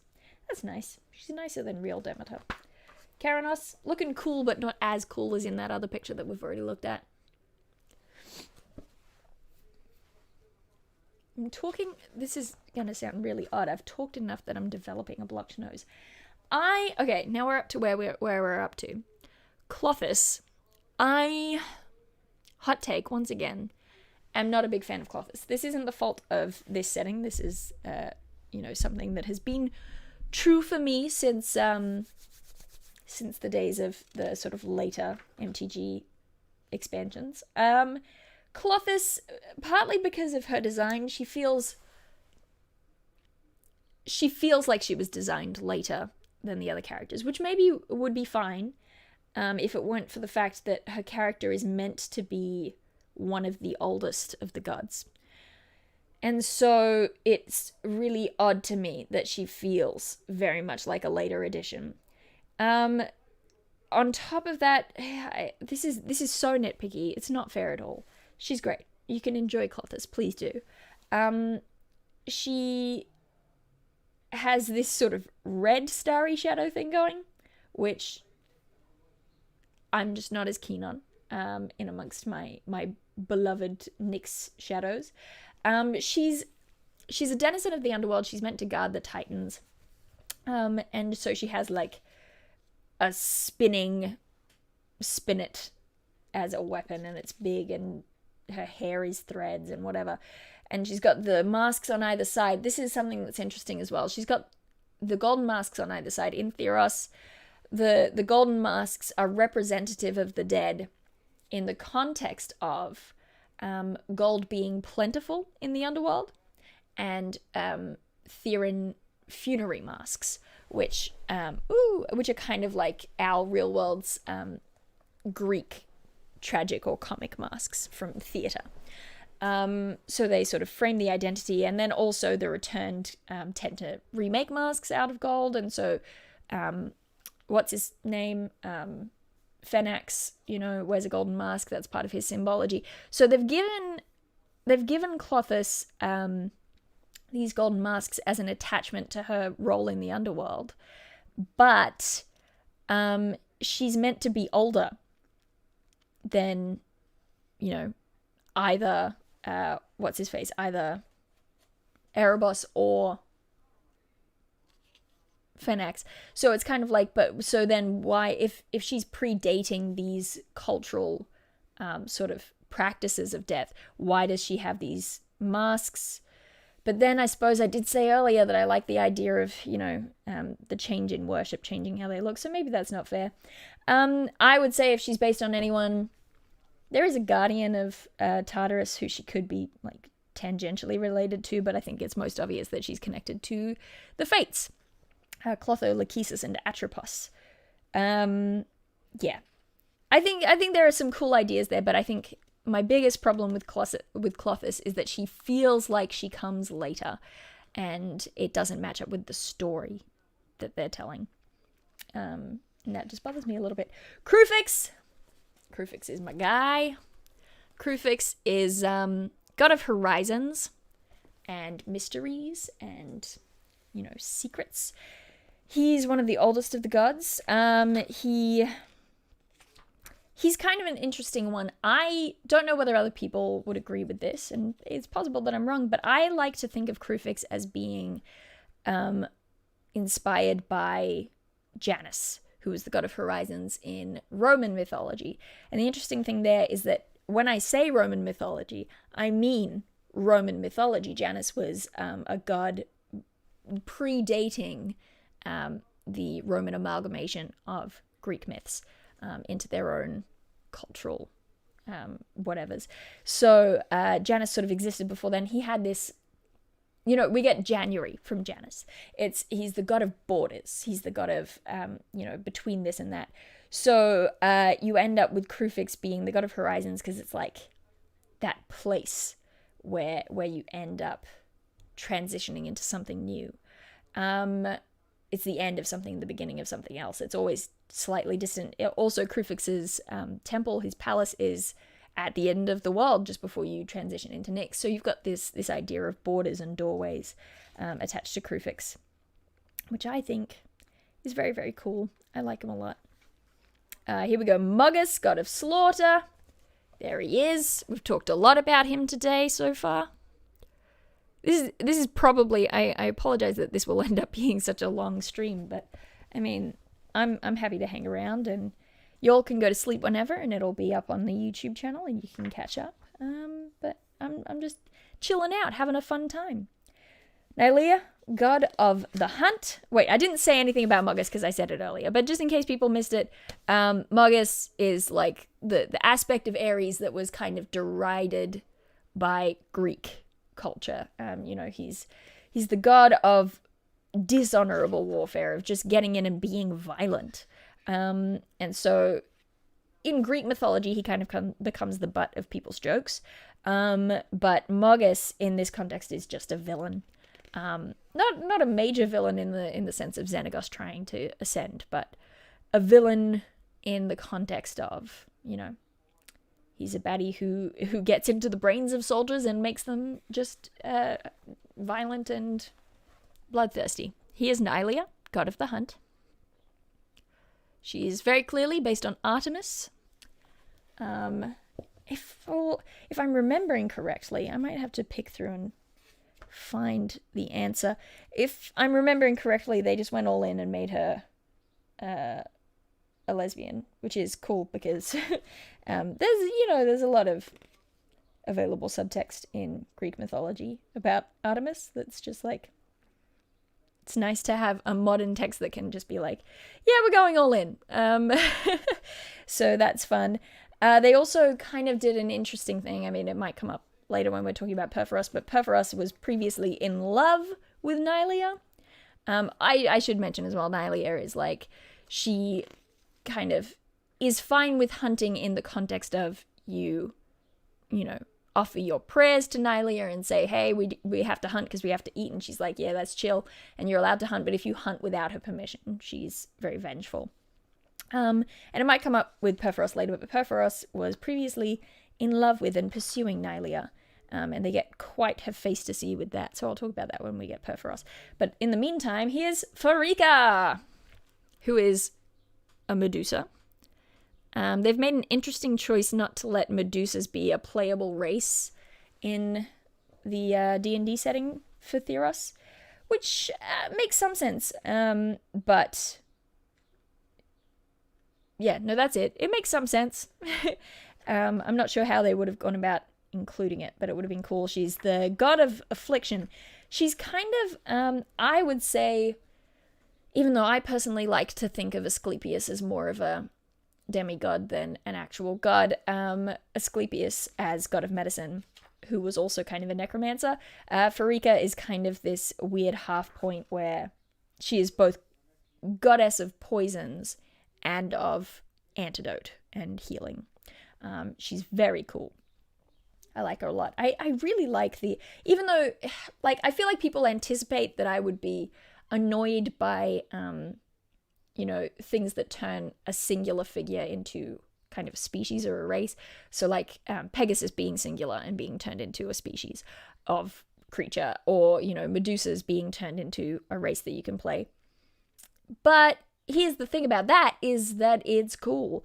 And the game should be fun. So I think that it would be fun. I would like to see a playable Medusa race, even if they just have a weakened version of the Medusa's gaze. Which, I don't know, maybe that would make it not fun to play. But, like, if you just had, like, even something equivalent almost to, like, the Dragon's Breath that the Dragonborn get. Having a little bit of a stony stare, but just letting people play a Medusa would be fun. Fenex, God of Deception. I love Fenex. Oh yes, look at that! Isn't that delightful? Isn't that a beautiful thing to behold? Yes, indeedy. Yes, it is. Fenex is. He's the god of deception, but he's also specifically the god of the returned. His background is so interesting. He was the first person, the first mortal to escape the underworld, to escape the afterlife. He found his way out, and he snuck out without being noticed, and he became a god because of that. And the returned, who we haven't gotten to them yet, so if you don't know, they're basically mortals who escape from the afterlife. They follow in his footsteps, and so it's kind of it's so fascinating. He is very obviously and deliberately a rendition of Hermes that is almost villainous, similarly to Xenagos. It's like, what if we looked at these things that Hermes does, but were like, that's actually bad? God of deception, thieves, trickery, all that stuff that Hermes was, but people were like, oh, you scamp. With Fenex, they're like, you bastard. But the really, really cool thing about it, whoever designed Fenex, chef's kiss, because Fenex becomes where Hermes was the guide of souls into the underworld. Fenex is the god leading souls out of the underworld again. He's fighting against the natural order. He's fighting against fate, which is, like, that's killer. That flavor is killer. I've talked about the inescapability of fate within Greek mythology and how that would play in a setting where you can just bring people back from the dead. And I still think that bringing people back from the dead it's tricky, having spells like resurrection spells in a setting where people are escaping the underworld the old-fashioned way. I'm not quite sure how that's going to work, but that flavor, unbeatable. Here we have Perforas, God of the Forge. Boop-a-doo. So what I was saying earlier, they get quite Hephaestian in the context of having Perforas be in love with Nylia, and he's making her all these beautiful things, but being shunned by her.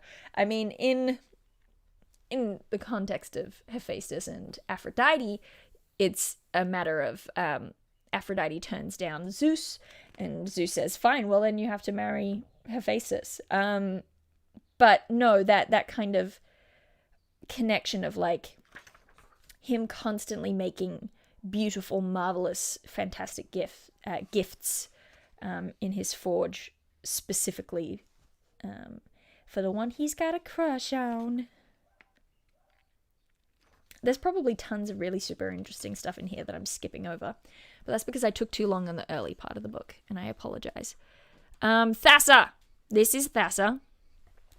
She is Poseidon, because she's goddess of the sea and she's real tumultuous, but where Poseidon's kind of a dude bro, douche, and a moron, Thassa's just, they've really leaned on, even though she does obviously take inspiration from Poseidon, this is one of the ones where they've really made someone mostly new and done a really, really good job with it.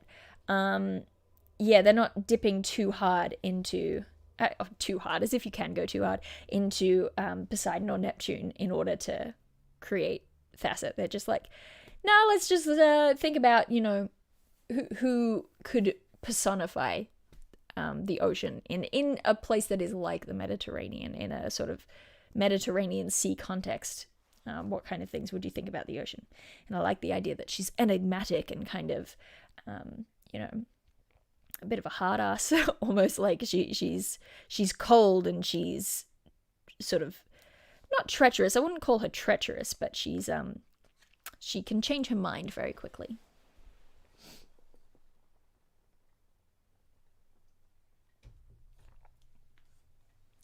She's got some real tude, that's exactly it. That is your favorite. Who is everyone's favorite? Just doing that very brief rundown. Who is everyone's favorite of the Theron gods? You know, I mean, you might have to look up a list of names because there's 15 of them and they're all different names. Here's one other thing. I'm surprised that they included Klothys but not Xenagos. Because even though Xenagos' reign as a god was short-lived, I think that period of his reign was a very interesting period within which to play a game in Theros. And I just think there's more meat to his story and to his worship than there is for Klothys. I'm so biased, you can all tell, but you know, that's how I feel about Klothys. It's not, she was invented for the card game, so that's not an issue with the D&D setting, but I would have liked them to include a little thing on Xenagos as well, even if it was listed as a, you know, defeated god or something, or an optional god, depending on, you know, when you want to play it. I would have liked to have a little breakdown on at least his context, even if you cut out a lot of the Planeswalker origin stuff. What have we got here? Realms of Gods and Mortals. Okay. Oh, we have a map. Oh, okay. Here's the map. Let me get up close so you can see it. I'm pleased that there's a map. I'm waiting for the delay to catch up.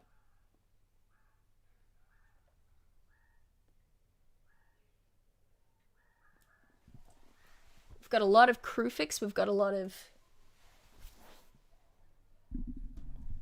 green. We've got Farika, Xenagos, Karametra, Krufix.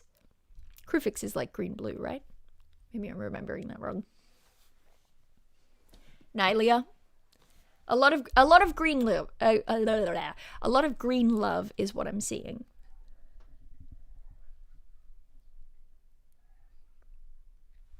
Iroas. We got one. Iroas. We got exactly one person not giving us a green. No, that's not true. I'm sure there were lots of you. I saw an Erebus somewhere in there too. So that's just straight up false. Looking at this map. Oh boy, she's about to be negative again. I cannot impress on you enough how excited I am about this book. But looking at this map, it's very brown and quite empty. And sort of clustered. So we've got that's a lot of brown.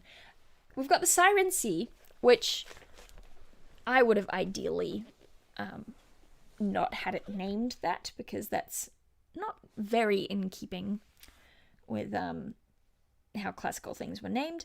But then on top of that, also, I think for me, there's kind of, they don't often say, you know, they sailed across this specific sea. They do sometimes. But, you know, it just is the sea. It's the only sea. So, you know, most of the time it only is called the sea. And I don't think, maybe it's just a me thing. Maybe that's a pet peeve of mine, a Bet Noir thing that pisses me off, is I don't think we need to name every body of water. That's a very modern thing. I think it can just be the water and we're like, oh yes, that is the ocean. That is the sea, without having to name it. So I'm not crazy about the name the Siren Sea. The Dakra Isles, I'm surprised that we've got, there's no like places there. So there's no reason to sail there. Maybe that's because they didn't want to write like a module on sailing rules. Good night. Thank you for joining us. But I would have liked some reason to go out through the Dakra Isles. There's kind of There's nothing there. So it's not really much of an archipelago hopping kind of a situation, despite being called Odysseys of Theros. Mythic Odysseys. I always forget that it's Mythic Odysseys of Theros. Anyway.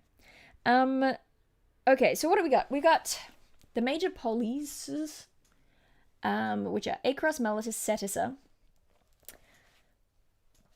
I would have loved maybe a couple more major cities. We've got other places, other big places listed, obviously. You know, we've got Asphodel, which is one of the necropolises where the returned live. Udanos is another one. Scophos, the polis of the Minotaurs who worship Mogus. But those are kind of the main places. I don't know what Altrasos is. We haven't got many major places, and I would have liked more major places, maybe spread out further. I understand why they've gone for the... So, in Magic the Gathering, you don't have to name a million cities, because you're like, okay, we just have to fill up these factions. 3 cities is enough to do that. 3.5 or whatever. But I would have liked for a 5e setting to see maybe a little expansion on that. So Acros is based on Sparta, Mellitus is based on Athens, and Cetissa is based on sort of Amazonia, which are fine choices if you're going to pick interesting, flavorful places to have your adventures. I would have liked to see on one of the islands would have been a great place to have a place based on Crete. I would have liked to see somewhere, maybe one of them is, maybe I just don't know about it, but I would like to see somewhere that is based on, we just did a story there. What's his name? Orpheus, Heracles, they all come from Thebes. I got there in the end.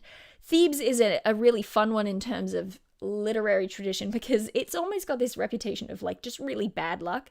It had so many awful things happening to it over and over again, and like, you know, you've got your Sphinx, you've got your plague, you've got the attack, the 7 against Thebes, you've got the occupation by neighboring, you know, it's just constantly in a bad place. So that would have been fun.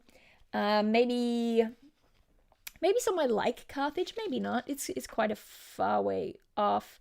But, you know, just, I think there are the Greek city-states. This is it. This is what it comes down to.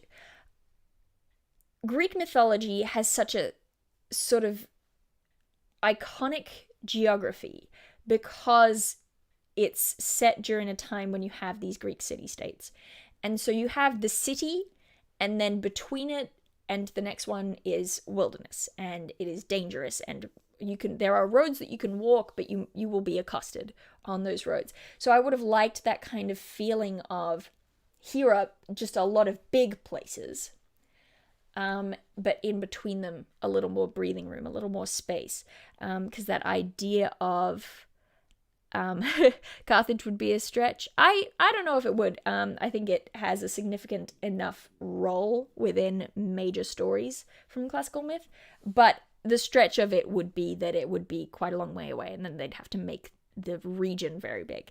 It wouldn't have to be a long way away, though. They could base something off Carthage without it being, you know, in the same geographical sort of distance. But that idea of here's a port city that is, you know, guarded by... I suppose you can't necessarily have a very obvious equivalent to Carthage because you don't have an equivalent to Hera, or Hera. But yeah, I don't know. I would have liked that kind of spacing out rather than having everything clumped in together and then spaces as if, you know, you're going to go explore. People weren't exploring in Greek myth. It was already explored. It was a matter of traversing. So having things spread out a little more and having to, you know, cross the wilderness in order to reach things would have been fun to me, because like you've got the regions that the Lagona and Fairies Centaurs guard here, and it's quite small, but they're meant to have sort of these sweeping plains that they sort of have as their territory, or at least the fairies band. But there's kind of nothing there, and I'm trying to understand. It looks like Scophos might be in a desert, which isn't very classical myth. Yeah, I don't know. It looks a bit empty. It looks a bit brown. I would have done something different, but it's not me doing it. Maybe you think this is dope. Maybe this is exactly what you're looking for. I would have wanted, you know, Hearts of Civilization separated by dangerous wilderness. Okay, what do we got? We've got stuff about Akros. As I said, Akros is the equivalent of Sparta. They're very soldiery. We've got Miletus. Did I just skip Miletus? I did somehow. Miletus, I said earlier, is Athens, but it is also a port city. It's Ephara is the patron goddess, and they, it's very spells and orators and academics and philosophers and that sort of a thing. It's the sort of house of knowledge and democracy because it's Athens, and Cetissa, as I mentioned, was basically Amazonia.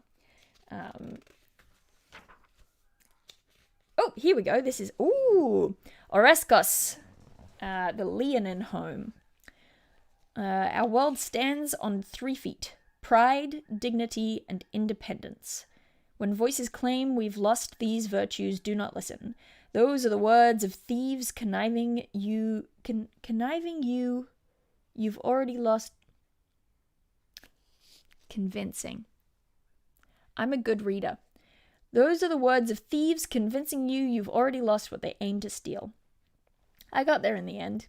A vast valley of dry grasslands nestled between Katakthon and Oroneid mountains. Oreskos is the home of the Leonin. Here roam vast herds of knot-horned gazelle, flocks of elephant birds, prides of Lean lions, and a menagerie of other beasts, predatory griffins and manticores. There's a lot of words getting cut across 2 lines, and it's just messing me up.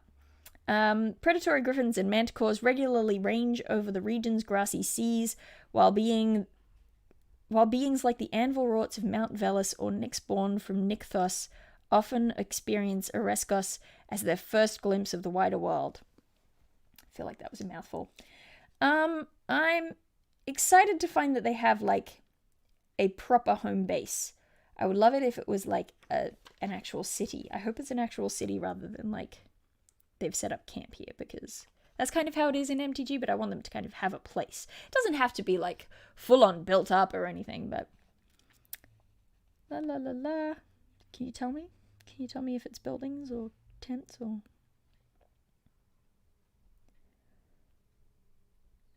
Oh, there we go. Leonin prides typically occupy dens or mobile tent cities, or possibly both at different times. So they're nomadic, and that's fine.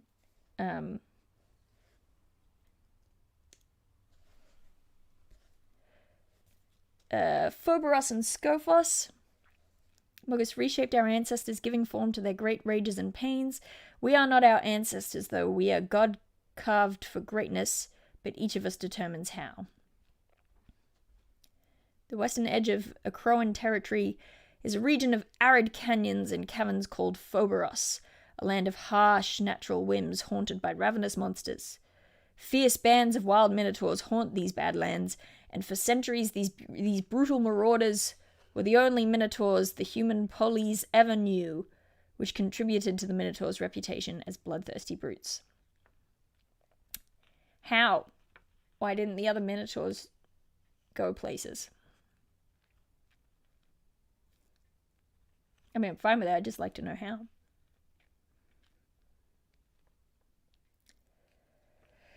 Yeah, Scophos is pretty cool. Scophos is just a labyrinth city.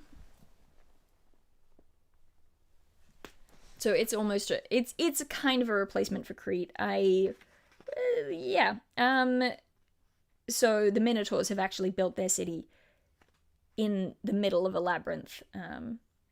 So it's kind of like their own creation rather than being something that the Minotaurs were put in.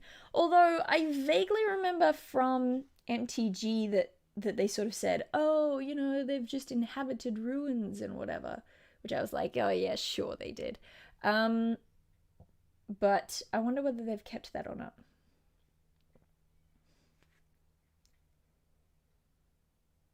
Scophos stands as a literal maze, its twisting streets carved from the red sandstone of the Badlands.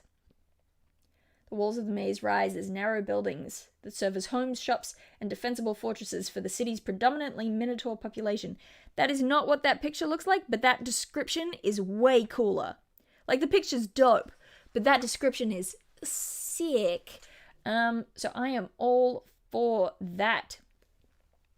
The Returned. I am surprised it has taken, we're 100 pages in, and the Returned have only really just come up. I'm sure they must have come up when Fenex was there, but we haven't had like a lot of talk about the Returned, which is a shame because I think that the Returned are the coolest damn thing about Theros as a setting.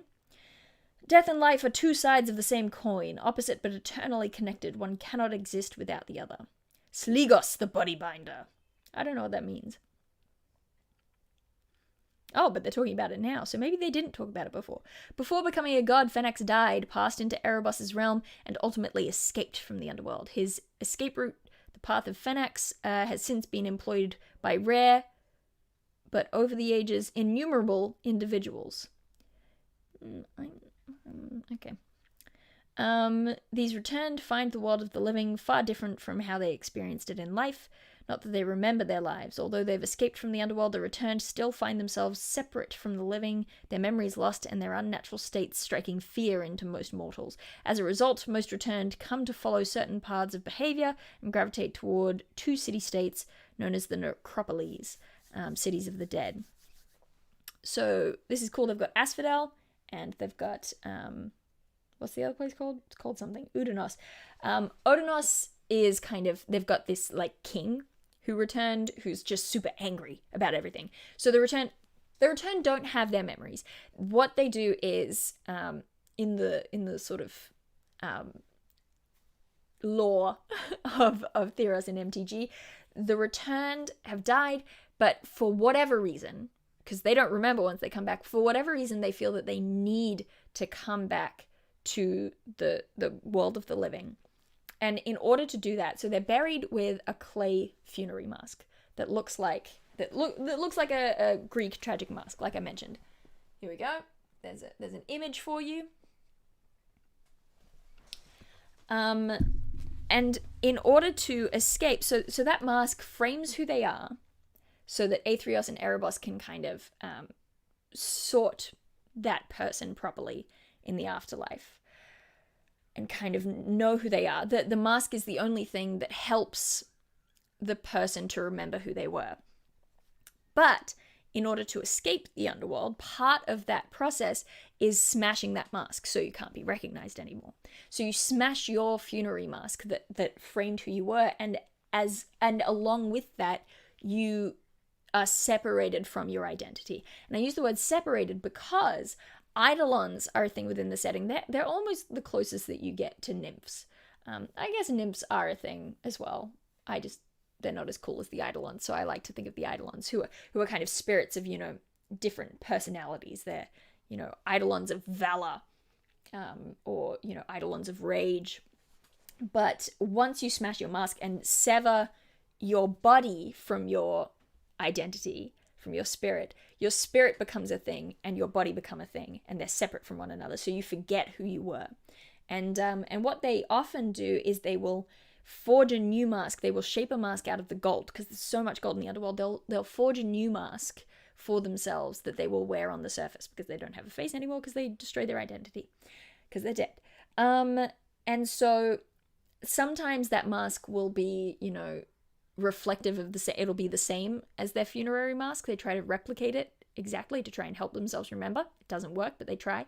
Or sometimes it'll try to leave a message for them. Sometimes it'll just express some emotion. So you've got this guy.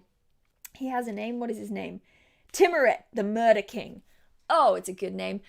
He's just really friggin' angry, and he comes back to the surface. He's got his angry mask, and he's leading an army of the returned, because he thinks, the world hates us. We may as well hate them. And they're trying to, kind of conquer everything. And take it all back. That picture that I showed you of Timoret, the Murder King, cuts off one of the coolest. There's a really, really cool returned there who's like a Minotaur. One of my favorite things about the returned is that it's everyone. Satyrs and Tritons and Minotaurs, they all, if they come back, they're all kind of the same. And that's really, really cool. Asphodel is for the ones who are sad that they've not been accepted by the living, and they all just live together being sad. I think that the returned are so cool. It's so So interesting to me. Oh, I love it so much. I would love 50 more pages about the Returned, please, in this source book. The Siren Sea. What are you telling me about the Siren Sea? It's where the Tritons live. The Dakra Isles exist. They were created when Thassa wept. But they're made of rocks. Does she cry rocks? Thassa's power makes it impossible to keep an accurate chart of the island's positions, which roam as they please.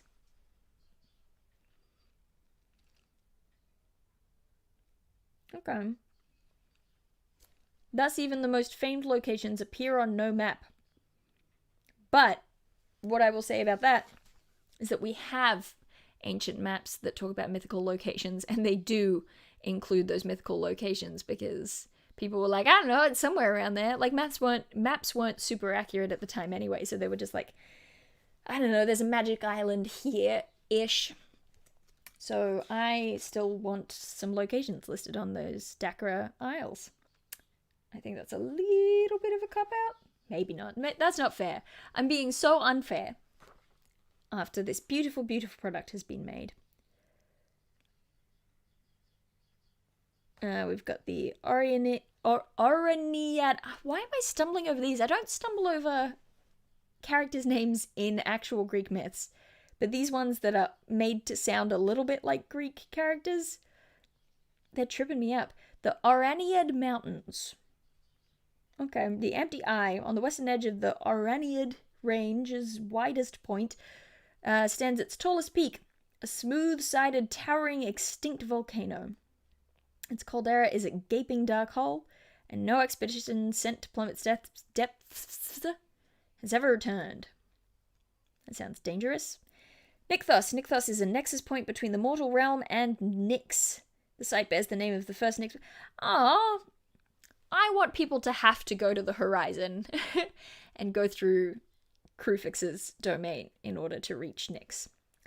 Because, I don't know, I just think that that's cooler. Yeah, okay. Phoenix Stairs, an eerie natural formation of hexagonal pillars, creates a natural staircase up to a small volcanic peak. We've got two volcanoes. I can't help but wonder whether that's inspired slightly by Vesuvius and the other one. You know, the other one. Mount Hastos, this drifting mountain, rises in sharp relief against the starry sky of Nyx. Oh, we're in Nyx now. Sorry, I skipped that. We're in Nyx now. Culminating in a golden orb that can be seen from a great distance. Some speculate that this orb is the source of Nyx's vibrant colors and lights. The Mystic Sea. Tovian Fields.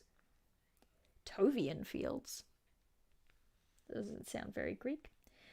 Nyx-born legends battle here in ceaseless, glorious war. Unlike any mortal environment, the Tovian Fields are an expanse of energies. Oh, so it's kind of like, you know, being a constellation in the night sky. Yeah. The miracles and conflicts of the gods play out endlessly in the stars of Nyx. That's fun. That's nice. Yeah. I still don't think Nyx will ever look as cool as it does when it is just seen in the shadows of a magical creature. But there's a cool picture, which is kind of, it's kind of the variant cover of this book is kind of the stars, the fields of Nyx.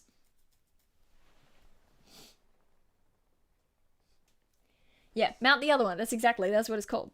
The Underworld. We're getting a lot more information here. They're talking about they've got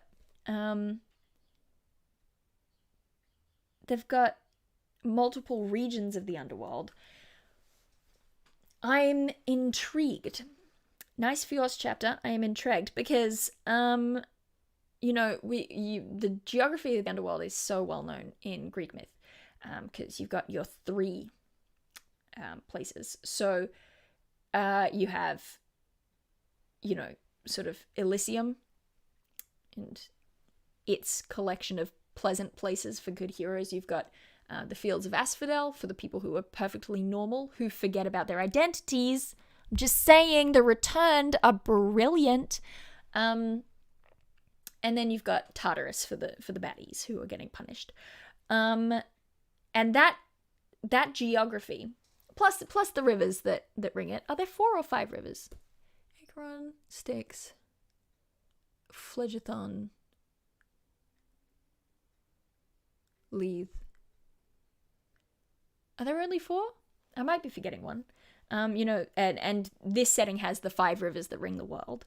But specifically that trinity, that sort of splitting into thirds of the underworld, plays a huge role in the symbology of classical Greek mythology, because you get things like trinity gods, such as the Fates, even though, again, much like Karen, they're not quite gods, but they're also certainly not divine.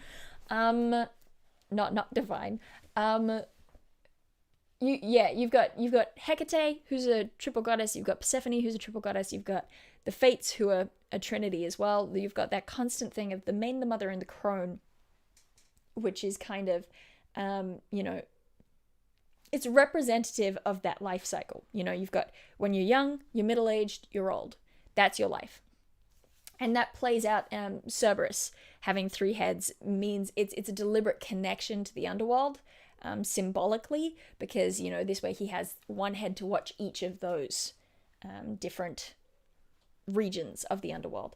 So you've got kind of this attachment of the Trinity to those regions specifically. So it looks here 1, 2, 3, 4, 5 plus a river. Yeah, it looks like they have 5 regions to the underworld here, which is fine. But now I have another question about Clothis. She's deliberately depicted as a trinity goddess. She has a mask on this side, a mask on this side, and her face in the middle. So she is depicted as that trinity. But what does that trinity mean when it's no longer attached to the geographies of the underworld? I'm just saying. I clearly have a vendetta against Clothis. I apologize. So what are these regions? Agonas is the last home of warriors and soldiers who battled in life without honor, as well as the souls of cowards, mercenaries, and others who lived by the sword. Their cries of pain and triumph echo on the faintest wind, stirring bloodlust in all who hear them. Upon arriving, dishonorable souls relegated to Agonas are met by Oreads, the souls of other dead champions. Oh, okay. I thought they were saying that the Oreads were the souls of other dead champions, and I was like, that's not correct, but that is not correct. By Oreads, the souls of other dead champions, and Cyclopes, who guide them to the scene of their endless battle. That's fun. It's a little bit Norse, but it's fun. Phyleus, the souls that occupy Phyleus were uninspired and didn't strive for greatness in life. They plodded through existence and left no mark upon the world through their deeds or their deaths. In the afterlife, they perform repetitive tasks in close quarters with others just like them, all in mockery of a living community. That just sounds like Hades Town. Way down in Hades Town, way down under the ground. Those who arrive in Phyleus are met by no one. They are simply left to wander away and slip into a place among the shuffling masses. Okay, so that's a little bit asphodel. Elysia is the place for the souls of heroic mortals and those who died unjustly. Erebus's grim influence holds no sway here. That is frankly absurd. But okay, that's fine. The god of the dead has no sway over these dead people, even though it's his house. When the worthy dead arrive in Elysia, they are welcomed by dryads, majestic chimeras, or the souls of legendary heroes. Why are there so many nymphs in the underworld? There were specific nymphs of the underworld. They were called Lampides, I believe. So why are there dryads down here? Are there many trees in the underworld? All right. Nerino is the final home of souls haunted by their memories and of mariners who were lost at sea. Are those things related? What? Okay, if you were a sailor and you drowned at sea, you have to hang out with all these people who are real sad about their backstories. just because. When a soul reaches Neranos, sirens, naiads, and or sphinxes might guide them into the ward. There's oceans there. Okay. And Tizeris, the deepest ward of the underworld. I bet this is Tartarus. Tizeris is the final punishment of murderers and those who committed unforgivable offenses against the gods themselves. Oh, when souls damned to Tizeris arrive, they quickly find themselves dragged away in a whirlwind of pain and terror. Demons, underworld harpies, lamias, and nightmares compete for the chance to haul the doomed away to their own personal punishments. Okay. If I were gonna run this, I would just use the actual geographies of the underworld and change the names to some of these. Because I don't think you can one-up the geography of the actual underworld. The 5 rivers that ring the world, that's fun. It's, a taste of it without copying. But this is just, the 3 realms of the underworld, plus also an eternal battlefield, which is very Norse myth, and for some reason a place where sailors and people who are sad about their memories hang out on an underworld ocean. I'm sorry, I feel like I'm making everyone else be sassy about this, just because I'm being...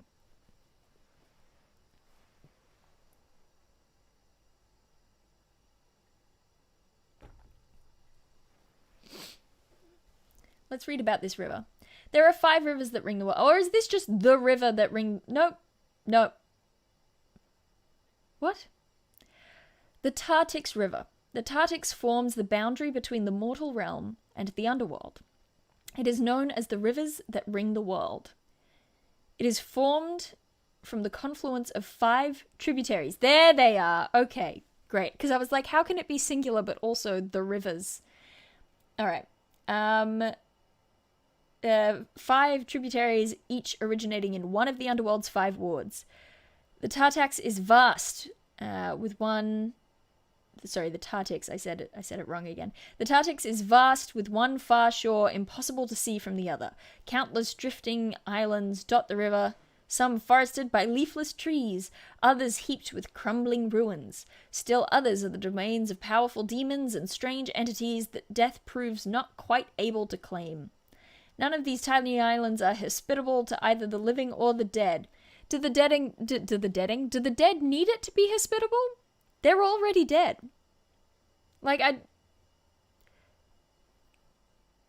What's the required hospitality level for a dead person who can't die?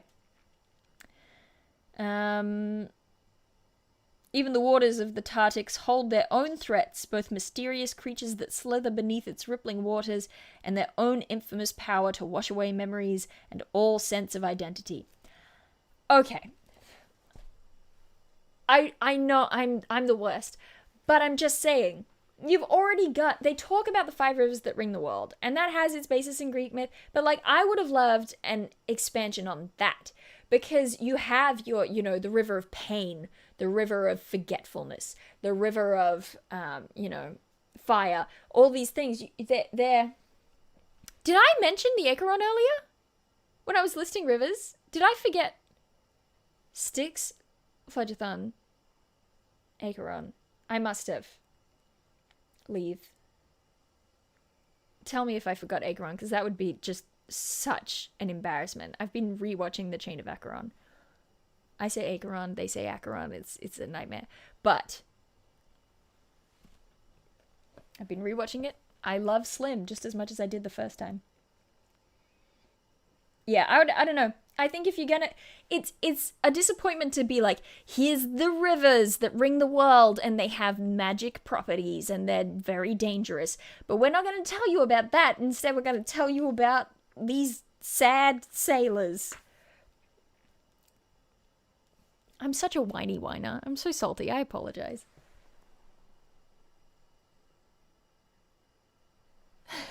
Dylan says, if a dead person dies, what are they then? More dead? Deader? Alive?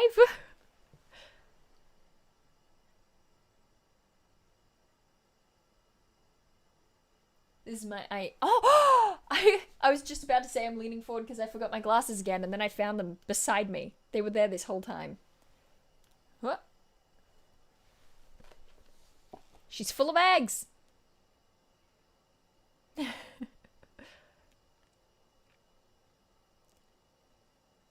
I did miss Acheron. Oh, that's so embarrassing. I can't believe I missed Acheron earlier. Oh, one of the most obvious rivers. Oh, no. Well, it happened. Yeah, I don't know. I think they could have done a really cool breakdown of the rivers, and then kept the actual geographies pretty brief, and it still would have been really evocative. Maybe I'm just saying, oh, well, the underworld's already cool. Why don't you just use it? Which isn't fair because they're making their own, setting, and it's fun to make up new things. I like an underworld ocean. That sounds cool. But I don't know. I think that if they'd given themselves more room to talk about these like dangerous mystical properties of the rivers that ring the world, that would have been sick. What I will say though that is interesting and kind of cool, that mimics classical Greek myth, is you have this thing in classic myth where it's like, the underworld is underground, it is beneath the earth, and yet at the same time you can get there just by traveling into the west for long enough. That's, and there are other entrances obviously, but like, there are things like that where it's just like, how does that even make sense? Because you also travel west and reach the Pillars of Heracles or the Garden of the Hesperides, but sometimes if you travel west you will just end up in, someone will deliberately go west until they reach Hades. And so this kind of plays with that in a fun way in terms of, we know that Krufix is god of the horizons, we know that his temple, his palace is on the horizon, and that beyond that is Nyx, but also somehow the world is simultaneously ringed by these 5 rivers, and beyond those 5 rivers is the underworld, is the afterlife. And those kind of geographical contradictions are delicious. It's those places where classical myth actually does begin to border on sort of quite fairy concepts. So someone is asking me whether I know what the Sunless Sea is. I actually do, and I think it's pretty cool, and I think it would have been nice to have a little bit of... I mean, they've got their sort of equivalent of it here, but I wish that they'd, let it be simple and a little bit less explained, because I feel like we've got the Sunless Sea, so people kind of understand the concept of, oh, the underworld has like its own kind of sea. That's cool, and you don't need to explain that in a big chunk, but giving us one sentence to describe 5 magic rivers? Come on. We got a cool picture here. I don't quite fully understand its context yet, but I'm going to show it to you because I like it. The caption says, as with this clash between the gods Karametra and Pharika, the quarrels of deities and demigods often spill from Nyx into the realm of mortals. Hua! Cool picture.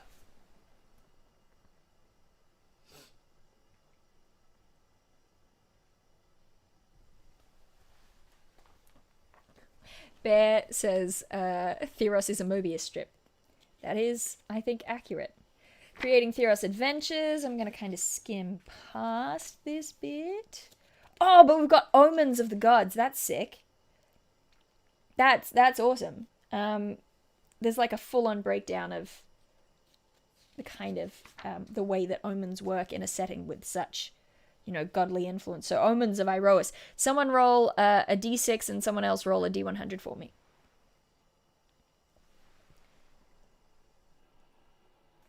I always do this to you, like, at the last minute. I'm just like, roll some dice! And then it becomes chaos. This is the delay. The Vampire North delay. As I wait for the rolls to come in. We'll do some from Iroas. We'll do some from Aetherios. That could be fun. We'll do some from Pharika. People liked Pharika. And we'll do some from... Who are the other green ones that people liked? Let's go Karametra.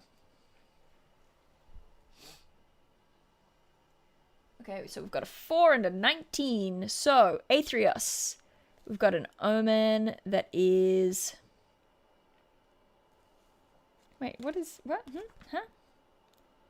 Oh, the 19... So the D100 goes across all the gods, whereas the individual... Okay, well, we'll... Oh, no, the battery's running low. Where's my power? Where's my power cord? We'll find out how quiet my new laptop truly is now that I plug it in. Ah. Boop.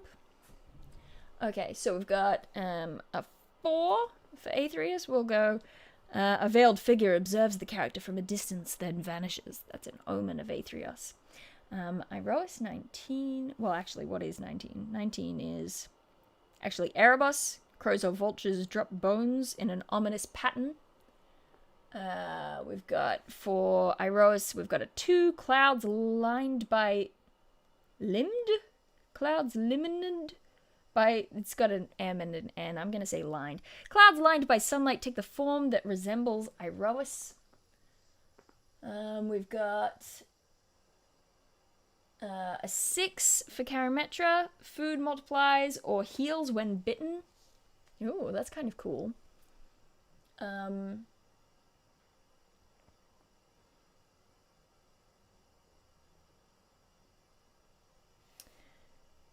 We've got a 42 for Keranos. A powerful thought springs unbidden to mind like a shout in one's head.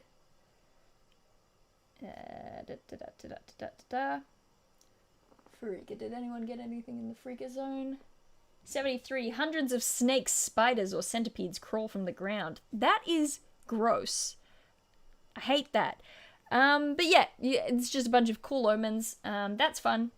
Big old table. I actually do, I got it wrong initially, but I like that it's split up, so you can roll a D100 to get an omen from any god, or you can roll on a specific god's table to see what that specific god is saying for maybe like a cleric or someone devoted to that god. That's kind of cool.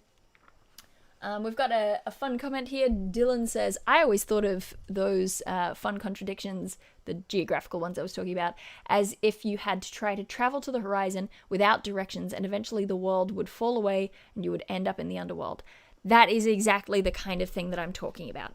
It's that concept of almost the opposite of when I talk about how my players have to get into the Feywild. They have to kind of, you can't get there deliberately. It's almost the opposite of that. It's like, you just know that you can get to the underworld by traveling west. And so you travel west with the intent of reaching the underworld. And after a certain amount of time, just through that dedication and that intent, you will reach it. I mean, you probably will need a little help from Hermes along the way. How to get to Hades Town. You have to take the long way around. Divine Intervention, like a full section on Divine Intervention. I do love that they're giving so much attention to these concepts that already exist in 5e, like Divine Intervention or Omens, sort of divination, sort of symbolic messages from gods. But they're giving them so much extra attention in this book because the gods are such a close concept, which I think is a really clever way of doing it, because I've talked before about how in a fantasy setting, the gods aren't present. They're not necessarily, I in my setting wouldn't confirm or deny their existence necessarily. They're a distant god. Whereas in mythology, in that context, for that genre, gods must be real. They must be felt. Their presence has to be tangible because it's taking place in and around the lives of mortal men. So giving this extra attention, having so much stuff on it. I've just entered a section that is Aetherius, champions of Aetherius, quests for champions of Aetherius, villains who might oppose those devoted to Aetherius. Aetherius is a campaign villain. A whole section on the concept of if Aetherius is your campaign villain. Ifara as a campaign villain. They've got it for everyone. They've got maps attached to them, which seem to be maybe temples dedicated to them. I'm not sure without stopping and reading. Erebus as a campaign villain. This is really the meat. This is the good stuff. This is what I've been waiting for and been excited for. A lot of this other stuff has been fun, has had cool ideas. This is worthwhile. this is truly, truly, like, this isn't just putting stats to things that already existed in MTG. This is D&D and its myth and its Theros.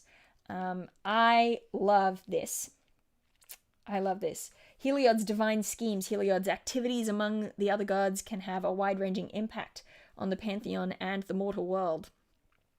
Heliod's divine schemes table offers examples of how the god might have a mythic impact on the mortal world. So you roll on this table, you've got angry at the hubris of the nobles who boast of having the best sounds, the best hounds, not sounds.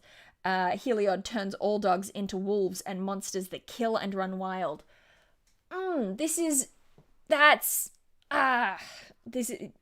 Sorry, I'm really stoked about this section. The depth that they've gone to, the lengths that they've gone to even after the gods section. They haven't just described the gods and left it at that. They have a whole separate section where they're going god by god and talking about how, that god might be used in your campaign, whether you're treating them as a positive impact or a negative impact. That is some damn fine attention to detail. It's wonderful. It's so beautiful. I love it so much. Ooh, good. Keranos doesn't get another picture of himself here, because they already used 2 of his pictures in the earlier god section. But actually I'm going to show you this picture of Heliod because it's pretty cool. It's a different angle than you typically get of Heliod, so that's fun. I'm pretty sure that there is a card of it, but, usually you get that big, like, here he is far away in the sky, Heliod. But this one, they're like, he's right here. He's dealing with his champion face to face. I'm hoping that what they have for Clothis here will change my mind about Clothis. Let's see, Clothis' quests. So we've got Clothis, secretive yet vindictive in enforcing her visions of destiny in Theros. Clothis not only takes umbrage at perceived slights, but has also awakened a horde of terrors during her ascent from the underworld. She's annoyed that people have escaped fate, and so she's trying to come back and grab them. Which in and of itself isn't super mythological, but again, once you're playing it as the characters, you kind of have to leave a little wiggle room there. So Clothis's quests for people who follow her: defeat a titan-spawned monster that has escaped the underworld, defeat a champion of another god, most likely Afara, Heliod, or Iroas. I love that it includes those little, like, these are the specific gods that, they tend to clash with. Great stuff. Punish a powerful mortal for their hubris. Again, technically hubris is never, it's fine. Clothis villains. Clothis emerged from the underworld in order to restore the natural order on Theros, creating a number of Nyxborn agents to aid her. Virtually anyone could end up a target of the god or her agents if they stand in opposition to destiny.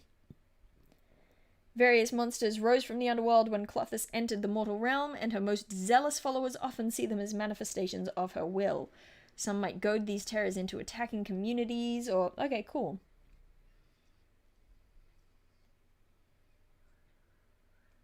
Okay, cool. So yeah, you've got, sort of the goodies who might follow her, baddies who might follow her. What if she is the baddie? That's neat. Clothis as a campaign villain. Gimme something dope. Convinced that Heliod's boundless ambition will destroy Theros, Clothis creates an artifact that will destroy the sun god once he claims it as his own. She needs mortal heroes who can demonstrate the artifact's power by vanquishing Erebus' servants, and in the process stoke Heliod's envy. Or something like Clothis becomes convinced that mortals giving worship to the gods distorts their proper relationship to each other. She sets out to abolish religion. I'm not super keen on these. To be honest. I know. I'm just trying.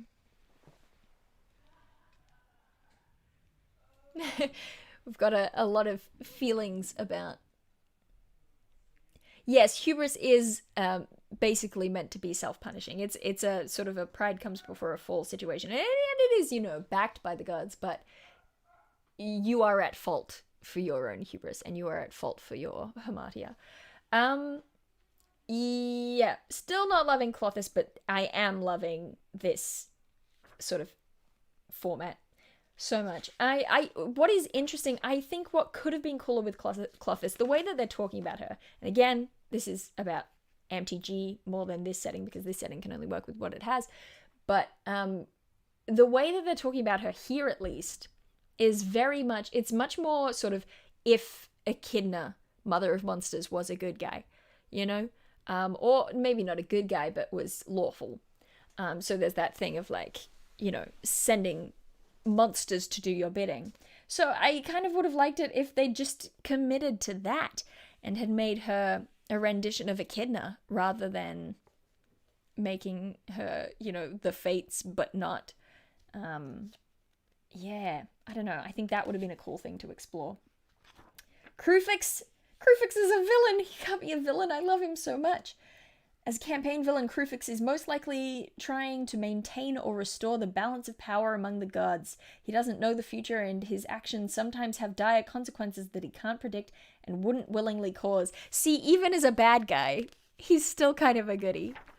Oh, I love him. I love Krufix. My bias has never been so obvious to me that I'm just like, yeah, Clothis is like meh. Oh, I love Krufix. Mogus, I would love to see some Mogus champions.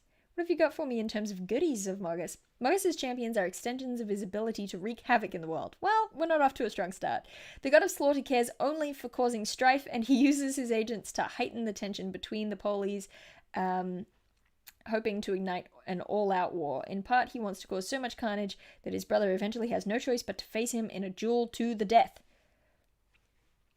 Okay, well, so goodies is maybe the wrong word.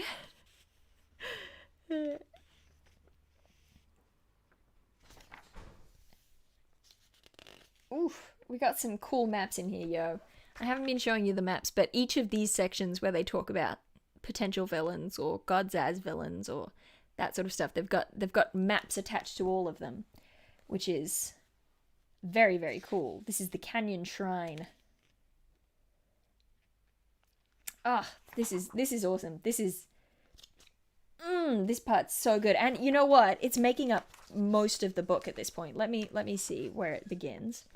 That's Iroas. This is it. This is what I was hoping for and waiting for. I'm so stoked. Which is weird. It's weird to say that because it's not something that I expected them to include, or like ahead of time was like, I really wish that they would include this. It's not something I remotely thought of or would have thought of, but seeing it, I'm like, yes, that's it. That's the thing. See, there you go. For Rika, her sort of map, her location that they give you for adventuring is the healing pools. Because that's what I mean. She's goddess of poisons and of antidotes. She's like, yeah.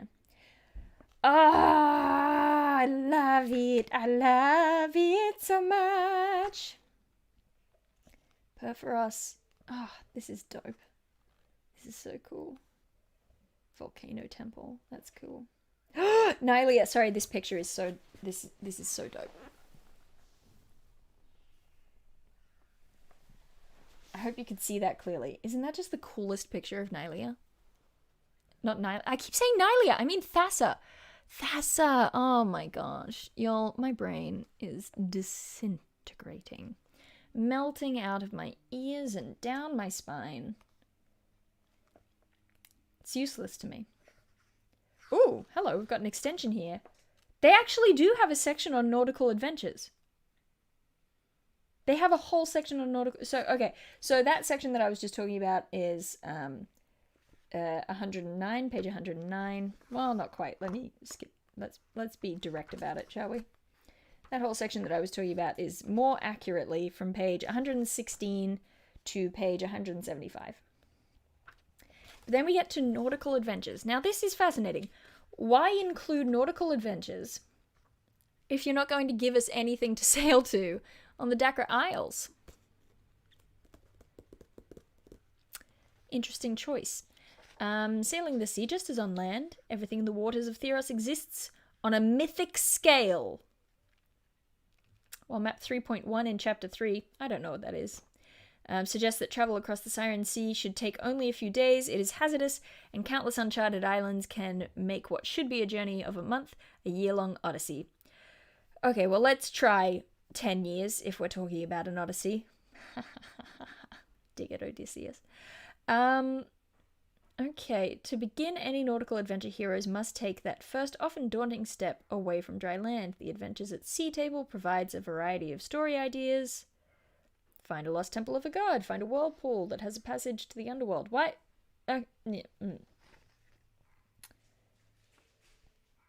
Yeah, I'm psyched that there is a little module in here on sailing. I'm confused as to why you wouldn't then have, even if they're mapped but difficult to get to, like it's, like the waters of the Siren Sea are impossible to navigate. That would make more sense to me than just leaving the map blank for the Isles and being like, I don't know, make up some stuff that's there. I'm not killer keen on that. Getting lost, many adventures at sea start with simple premise, get home.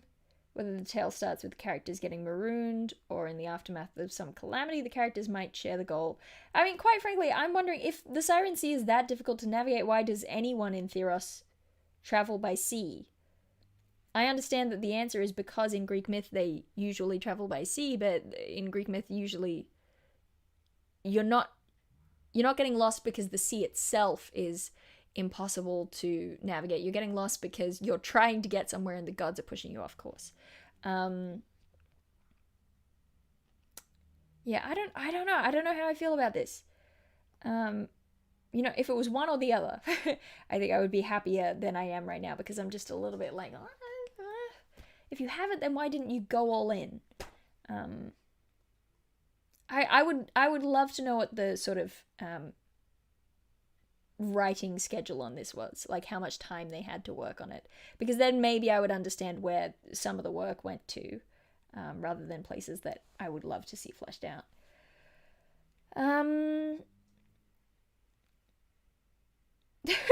I love this little line. Running nautical adventures. Here, there's a line that says, knowing the difference between port, left, and starboard, right, or a ship's bow, front, and stern, rear, isn't necessarily important to legendary heroes. So why did you explain what they are if it's not important? If you'd like to add nuance to your nautical adventures in Theros, the book Ghosts of Saltmarsh provides more information on ships. I actually have Ghosts of Saltmarsh. I didn't buy it. I got it at D&D Live last year, but yeah. I actually thought yeah. All right. Okay. Yeah. Why is maintaining relationships with NPCs during this section? What? Why is that? Okay, for some reason they've got maintaining relationships with NPCs during the nautical adventures. Because I guess you can't maintain relationships with NPCs during other kinds of adventures. The Kraken Eryxmithes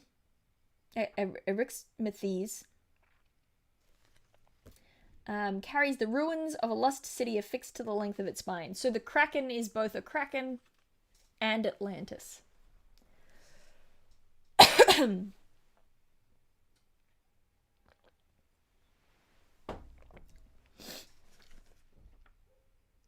That's fine. It's very Sinbad, but it's fine. I don't know. I would... There are a couple of very significant, major... I think I talked about this in my video about Greek D&D. I've said that like 18 times. There are some specific geographies within Greek myth that I think, if you're going to adventure in those places, even if it's just, a place inspired by Greek myth, you have to include a version of that. The underworld is one. Going to the underworld is a big thing for major heroes. And I would say the other ones are the labyrinth, as in like the big key ones that you have to like include in some capacity. The underworld, the labyrinth, and Atlantis. And this is kind of including Atlantis, but not in an exciting way. I think that Atlantis should be a sunken city. And I say that with a mind to the fact that underwater adventures aren't usually as fun as they should be, but I kind of feel like the culprit for that is the fact that the underwater mechanics are based on the concept of, being between the surface and underwater. So, you move at half speed because it's like, oh, well, we want that difference, that sense of like you move slower underwater. But when you're all, when you're just fully underwater and you're not splitting it with land, then that's just annoying. So I would suggest some fixes for that, and then maybe go with some, but then here's an island getting drowned. As the people of Olantin discovered, ages of prosperity and culture mean nothing in the face of a wrathful sea. So here's the city being sunken. They've got underwater adventures. I'm not mad about this section. I'm just a little confused. Upon one of the Dakra Isles, trespassers learn the truth behind the storied curse of the swine. Oh no, that's going to be relevant as well when the thing happens, probably later this week, that I still am not talking about. But if I could, I would be right now. Someone's asking me about Odyssey of the Dragon Lords. Yeah, I interviewed one of the writers of Odyssey of the Dragon Lords on my channel. You can find the video somewhere. We had a good chat. It was very nice. Jessie Sky is a lovely person. Okay, so they've got all this stuff about the island's inhabitants. Okay, great. Okay, but it is only a couple of pages. That's like 4 pages, and then they move on to underworld adventures. And cool stuff that you can do journeying into the underworld. There's about 4 pages on that too. So they've kind of almost done what I was just saying, that there are these geographies that you have to kind of acknowledge. I don't know. It's just after getting that section that was so meaty and good of the gods and, how they can play into your campaign in major ways, getting kind of flimsy bits where they're like, yeah, I guess you might want to play Jason and the Argonauts, or I guess you might want to play Orpheus or, Odysseus or Aeneas or any of the people who went to the underworld.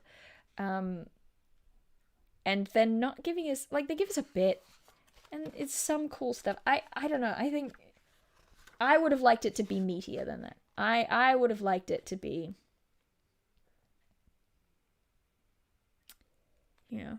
Oh, they've got a little thing here. What happens when a soul escapes? If a soul meets all challenges set before it and slips from Erebus's clutches, several things are likely to happen.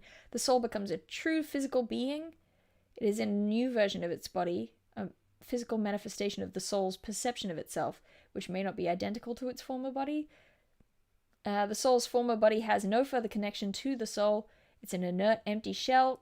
Casting spells on the body that restore it to life simply have no effect. Any object carried out of the underworld becomes a real physical thing in the mortal world. That's kind of odd. That's fine. Cool. And then they seem to have a starting adventure in here, which is very nice, but I'm not going to read any of it because that would be spoilerific. Treasures! Oh, they've got a bunch of magic items. Sweet. I hope they have good stuff. Magic items. I see.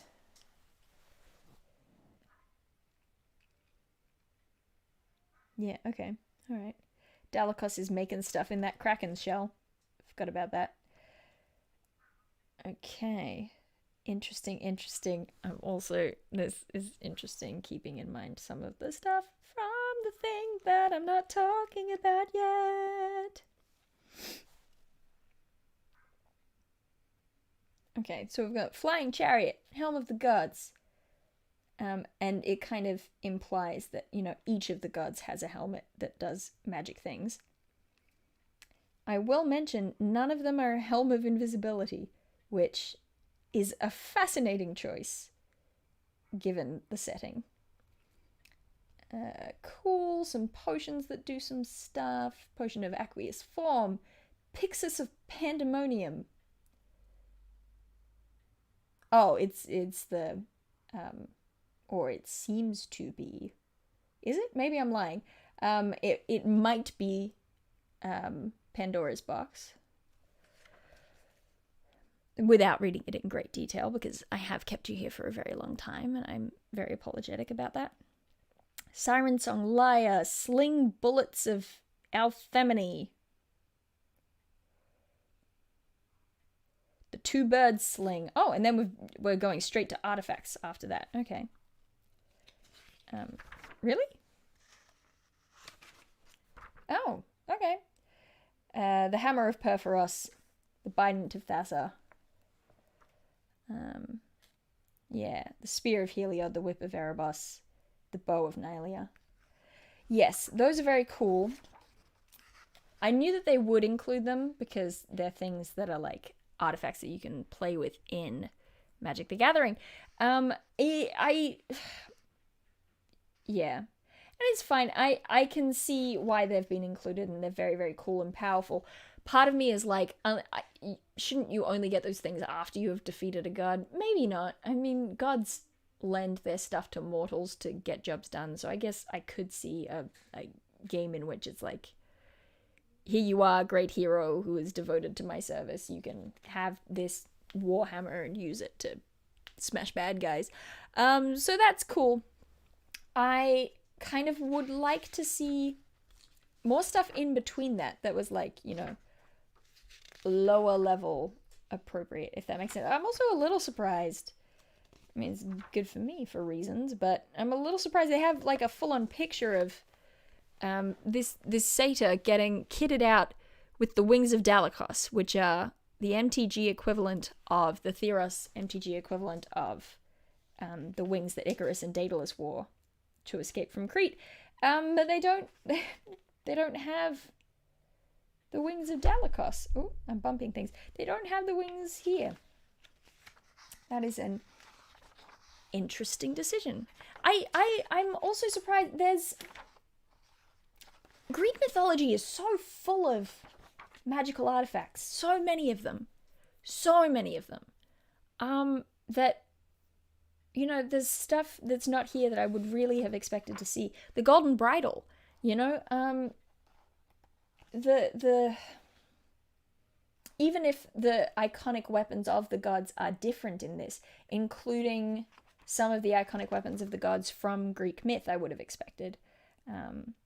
Clearly not the trident, because we've already got the Bident, but I'm surprised there's no Helm of Invisibility. I'm surprised that there's no Thunderbolt weapon. I guess maybe the Javelin of Lightning already exists and you can give that to your players anyway. I'm just surprised. That's all. These are cool. These are cool magic items. They're very awesome.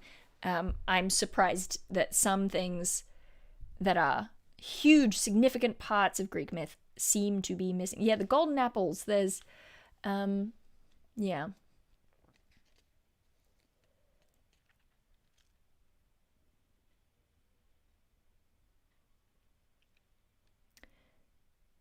Dave says, there isn't anything in the map that would be where you want to sail to normally, which I kind of agree.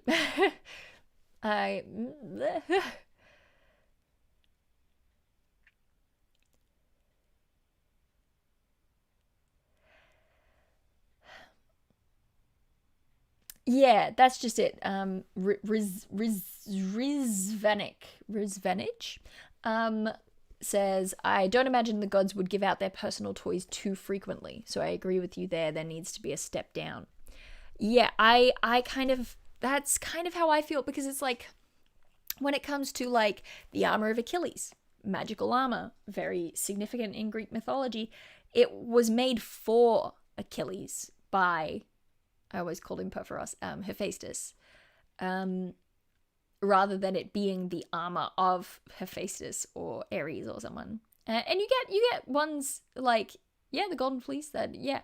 I would like to see, yeah, some of these, you're coming up, all of you are coming up with great objects that are like objects of legend, literal legend.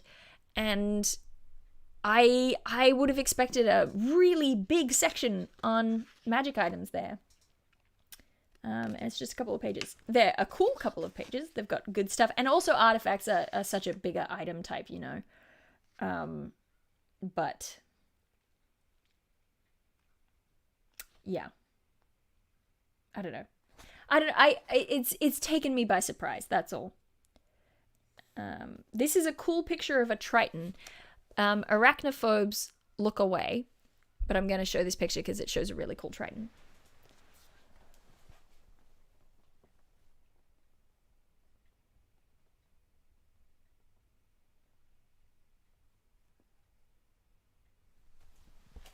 There you go. I got very silent there for a second. There's a section on friends and foes, Nyx-born creatures, classic monsters, Basilisk, Catoblepas, Cyclops, Dragon. I would love a little breakdown talking about how different dragons are in Greek myth.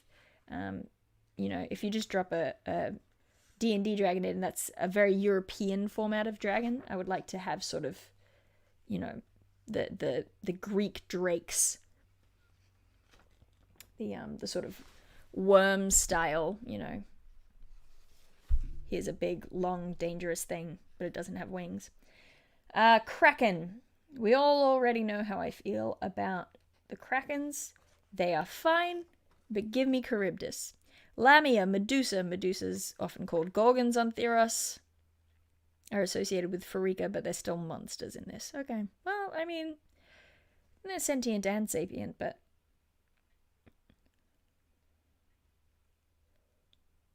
we've got night hags. From the foulest reaches of the underworld, night hags invade the dreams of mortals. They're just hanging out, doing what they do. Sphinx. This is a very, you know, womanly Sphinx. Which I wasn't quite anticipating seeing. It's a little less lion than I... Ooh, yeah. Although they possess great wisdom, sphinxes won't share their secrets with just anyone. Riddles of the Sphinx. Some people were asking about this earlier, so let's see what they've got here. A Sphinx might ask riddles to explore the cleverness, thought process, and humility of those who seek to learn from them. These inquiries help the Sphinx gauge a would-be student's mettle before allowing them to access its secrets. The following are just a few riddles, along with their answers, that a Sphinx might use to test a visitor's wit. I'm not going to tell you the answers. If you work them out, you work them out. If you don't, you don't. The more of these you take, the more you leave behind. What has 6 faces but no mouth, has 21 eyes but cannot see? Oh, that's a good one. Oh, I love that. There's some good riddles here. Some solid riddles. Which is fun. I do tend to replace riddles in my games with lateral thinking puzzles, just because yeah, the Sphinx in the card game is sick, Chris. I hate that Sphinx in the card game. I love that Sphinx in the card game. Oh, this specific Sphinx in the card game? I never got this card. I've never seen this card. But the other Sphinxes are kind of cool. I like them. Yeah, I tend to replace riddles in my game with lateral thinking puzzles because I think players have an easier time solving them. Whereas riddles, I think people are ready and willing to give up if they don't just know the answer. Not me, because I'm stubborn and I like riddles, but yeah. But I don't know, for a Sphinx, I think I would have to go classic riddle. The other thing is that I would love to have Sphinxes be less benevolent in a Theron setting. How cool would that? I mean, I know that in the card game they're quite benevolent, and that's fine, and the book should follow along with that. But I just love me a villainous Sphinx. Oh, the Strangler. Ooh. Yeah, little blurb on Metamai, who's that wandering Sphinx who shows up in Meletus sometimes with wisdom. We've got unicorns. Doesn't say much about unicorns. It's also a little odd because I feel like there are they haven't mentioned anything really about... They've not mentioned anything in here at all about manticores or chimera, which are creatures on Theros. Maybe they'll be in this section. We've got a little bestiary in the back, which is fun. Stat blocks by creature type. We've got a little breakdown there. So let's see. Amphisbena, that's fun. Two-headed snake. Anvil Rorts. Oh, I like this. They're creatures made by Perforas. Again, will be relevant on the thing that I can't talk about yet. He gave the secret of breathing life into these metal creatures to his most devoted followers so that they could mimic his works and invent new forms at their own forges. So you can play as one of these as well. So these are creatures who are made of metal by Perforas. And, you know, the image example here is a bird, is a raptor, an anvil wrought raptor. But you can play as an anvil wrought person, which is nice. That's kind of cool. I mean, I'm surprised that they wouldn't just have you play as a warforged for that, because it's an automaton, so you're basically, you know. Oh, this is kind of fun. We've got the bronze sable. We've got the burnished heart.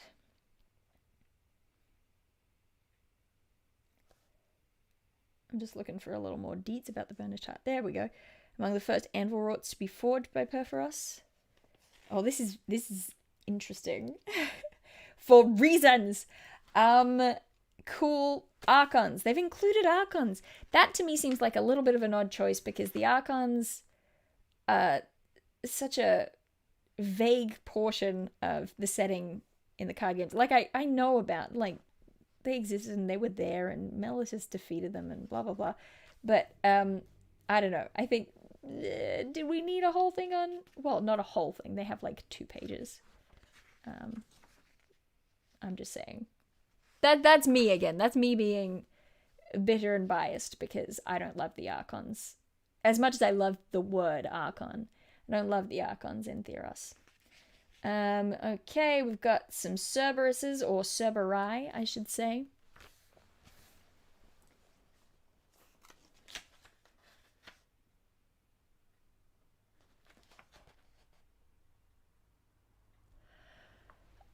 Do not trust my pronunciation of anything. I simultaneously might not know what I'm talking about and stubbornly continue to use sort of very anglicized Australian pronunciations of things. So when I say Amphispina, that don't base your pronunciation on me. Also, for a lot of them, you know, I learned them from reading books about mythology when I was young, and so I didn't have a basis on which to sort of learn pronunciation. So for some of these things, I made them up and stuck to them, and for other ones, I know that they're wrong and I still stick to them, and for other ones, I'm just like, I don't know, this sounds good enough. There we go, Chimera, big old section on the Chimera. Different types of breath weapons, because the dragon component. This Chimera is kind of dope. It's got like a unicorn head, or more like a Yale, really, but kind of a unicorn, and a bird head, and a lion with dope dragon horns. Oh, isn't that sick? Oh, I love me a good MTG Chimera. Not just Theros, they do some good stuff. Not all of them, but I love most of them. This is cool. They've got like tables you can roll on to decide what the Chimera is based on. This is what I mean when I'm like, I'm fine with taking something that is a singular creature and expanding it into a species, because this is dope. The Acroans tell a tale of the first Chimera's origin, wherein the god Keranos sought to test Nylea's favorite champion, Renata of Setessa, by creating a beast so deadly that even she would balk at trying to hunt it. When Renata slayed this lion, ram, dragon creation effortlessly, Keranos created another combination of deadlier beasts to challenge her. She slayed that beast too. Despite countless attempts, Keranos was unable to create a beast that Renata couldn't best. I love it. I love it. I love it. I love the way you run your fingers through my hair. The Colossus of Akros, that's fun. Always a fan of including the Colossus of... What is it actually? Because the Colossus of Rhodes is the real world, like, wonder of the world. But there was a Colossus that what's-his-face killed on his way sailing around everywhere. We've got demons, which I understand their inclusion. They're in the card game, but demons, as we think of them in our cultural consciousness, our modern Western cultural consciousness, don't feel particularly Greek mythy to me. But that's just me. There are things that would be the equivalent of them. I would translate Cerberus or Kerberos as Erebus, demon of the pit. But demon is just like a similar word. It's like, yeah, bad thing from the hell place, you know? And you've got your Arianes and your Furies and whatnot. Eidolons! We included Eidolons! Oh, I'm so pleased! Flitterstep Eidolon. Ghostblade Eidolon. There's only 2. I want more Eidolons. I want a whole section on Eidolons. There's an Eidolon for you. I love them so much. They've just got such a vibe, such a mood. I love them so much. Fleece Mane Lion. That is something directly from the card game that is kind of cool that they've included. I like it. Doomwake Giant, 100-handed one, Hecaton Kyries, Harpies, Hippocamps, Hoplites. Oh, cool, these aren't monsters, these are just people. But that's nice because, you know, they've got different they've got the Acroan Hoplite, Meletian Hoplite, Cetessan Hoplite. I like that a lot. And they've got kind of different ability. I love that. So the Acroan Hoplite has, like, hold the line. It's like, you know, the sort of, what are my words? The like, control of self, discipline, I got there. The sort of disciplined, you know, warriors.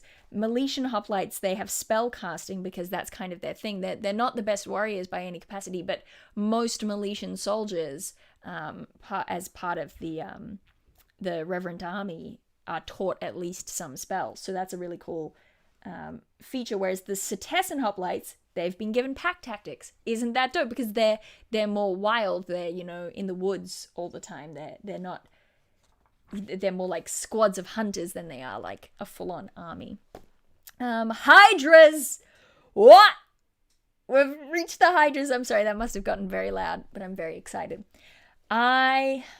Some of these designs are just so cool. Look at this. Look at that. Isn't that so beautiful? Isn't it just the sweetest thing you've ever seen? Oh, love me a good Hydra design. We've got Pelucranos World Eater. We've got Iron Scale Hydra. Awesome. Awesome, awesome, awesome. We've got some Leonid dudes. We've got Nyx Fleece Ram, which maybe that is somehow replacing. Yeah, it's got Magic Fleece, so maybe that's replacing the Golden Fleece. In which case it is, you know, Ares, the ram that named the star sign. Nymphs, we've got a bunch of nymphs. Alcide, Lampad, Naiad, Oread. The Oreads in this are very volcanic, which is fine. It's cool. It gives them a bunch of stuff. But I also like me just a mountainous Oread. If you have Odyssey of the Dragonlords, they have some cool Oreads in there. Got stats for an Oracle. Stats for Phylaskia. These armored skeletal spirits guard the borders of the underworld and its various wards. That's a little odd. Okay. Returned, a whole section on Returned. So they're basically in here as baddies, which I think is a little bit of a waste because the Returned, they're the perfect place for edgelord players to have fun in a controlled environment that isn't going to destroy what the DM's doing. Yeah, I'm fine with you having, you know, bad guy Returned that you can fight. But man, so we've got Returned Drifter, Returned Palamnite, Returned Sentry, and that's it. That's all the Returned. What a shame. What a waste. The Returned are, honest to goodness, my favorite thing about Theros. It's such a good concept. It's such a clever concept. It's so specific to, it has a mythic vibe, but it is specific to Theros rather than being something that is just reskinned. from Greek mythology, even though it has a basis in Greek mythology. I would like to see returned players, personally. Satyr Reveler, that's fun. It would be more fun if Xenagos was still around, just saying. More satyrs. That's a thorn bearer? Is he carrying a Theosis? Nope, okay. We got some Tritons, Shore Stalker, Master of Waves. I cannot believe that we haven't seen the Triton champion yet in this book. How? Why? It's such a beautiful piece of art. It's my heart, my feelings. Oh, Typhon's actually in here. Huh. Challenge 15. What a loser. Suck it, Typhon. Oh, Typhons, there are multiple of them. Well, that's one I would maybe keep as a singular. We got mythic monsters. Oh, that's fun. Arasta, who's clearly kind of Arachne. And you've got a little blurb on how to use her as a mythic encounter.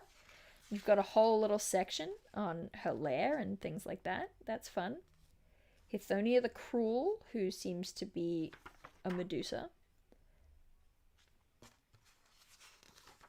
That's cool. Her on a mythic encounter. Tromocratus.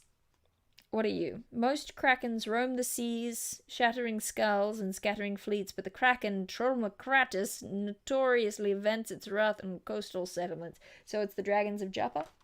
Or Eopa?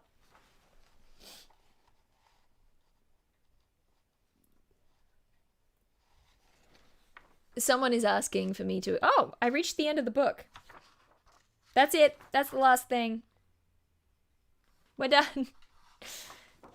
Oh, okay. Well, that's fun. That's all right. Was that not included as a... Interesting. Well, okay. Someone's asking me to explain, like, their 5, what the returned are. Someone's already answered, but I'm going to tell you anyway because I love them so much. The returned are mortals who have died, who, for whatever reason, felt the need to escape the underworld, and they managed it against all odds, and then they came back and they don't remember who they were.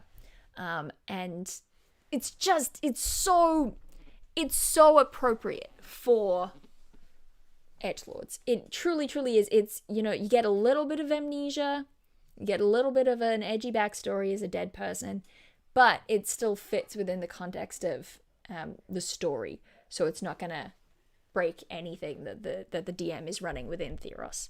And they're so cool because they're all grey and they've got these gold masks. They're so incredibly dope. There is, if you can find it somewhere, there's some concept art from early in the Theros design work of a returned satyr who's just got a bow, but it's just super, super cool art. And I love it so much. I cannot believe that book didn't include the Triton champion art or whatever it was, the one that's the thumbnail of this stream at the moment. It's going to be replaced later because I assume copyright won't let me keep it, but I cannot believe that they didn't include that art, and I cannot believe they didn't include more returned. There was a lot of really cool stuff in there. I'm pleased that I got it. I've been looking forward to it for a long time, and then they pushed it back, so that was like, no, please give me my joy. And I'm stoked that I have it. Because I honestly, the MtG Theros, the original, the first set of that block of 3 is, I think, my favorite thing that MTG has done. And maybe that's just because I like myth so much, but I think it's because they interacted with mythology in such a clever way in that first set.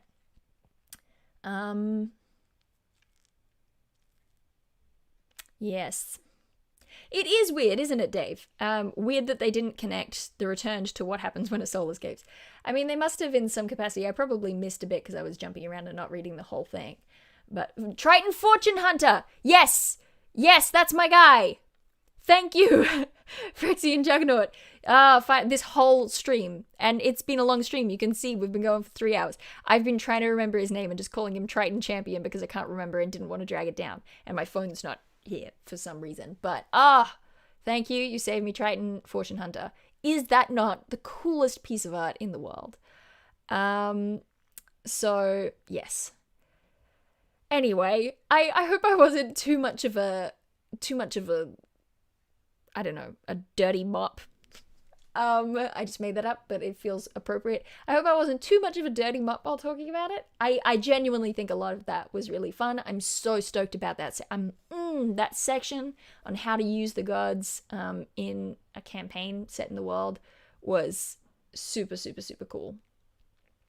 That was my favorite thing about it.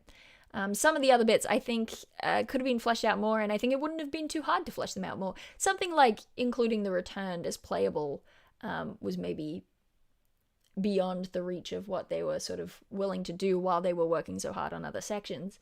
But things like more magic items, I think, wouldn't have taken all that much to just get a list of Greek mythological artifacts and make magic items out of them. Things like that. Things that would have taken a little bit more work, but I think fleshing them out would have been worthwhile, were really nailing some nautical stuff and the Dakra Isles. Fleshing that out, I think, would have been worthwhile. Well, I hope that people have enjoyed that. Thank you for sticking around. I can't believe how many of you did stick around, because it was just me rambling for a really, really long time. Yeah,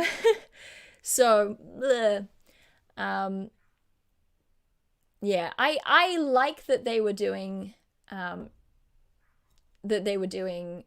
supernatural gifts. I think that could have been, I would have maybe tweaked it a little bit to feel more myth, less fantasy. But yes, anyway, you heard my thoughts. You were there. Maybe you weren't.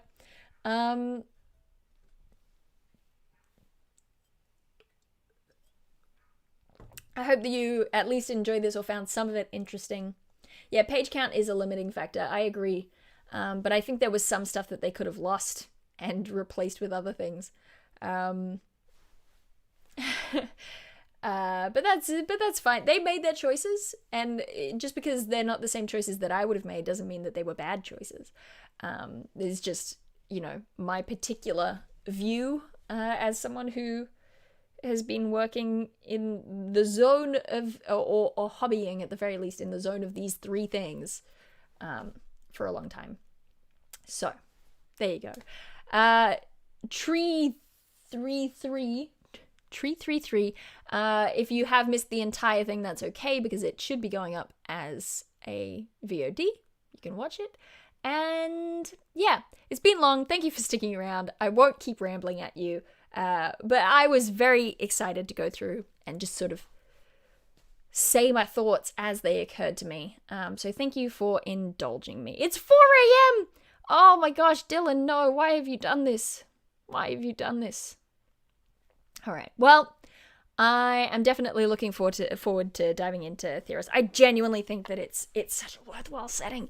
And here's the weird thing I will say, actually. This is a little more rambling. One of my other favorite settings for MTG, or planes for MTG, is Ravnica. But I wasn't drawn into purchasing the Ravnica setting book. So as much as I may have gone through this and sounded like I was being a negative Nelly, like a dirty mop, I'm very happy with it, with a lot of what they gave, because as well, I'm a homebrewing DM, so I can take what I want, leave what I don't, quite happily. And I think for people who aren't homebrewers, there's a lot of meat to work with, and particularly for people who aren't going to be, weighed down with all the technicalities of Greek myth and being all pedantic about it, they're going to have a great time. I think it's got great content in it. I'm really stoked with it. Yes. All right, I should stop now. All right. Goodbye, everybody. Thank you for hanging out. And I'm sorry.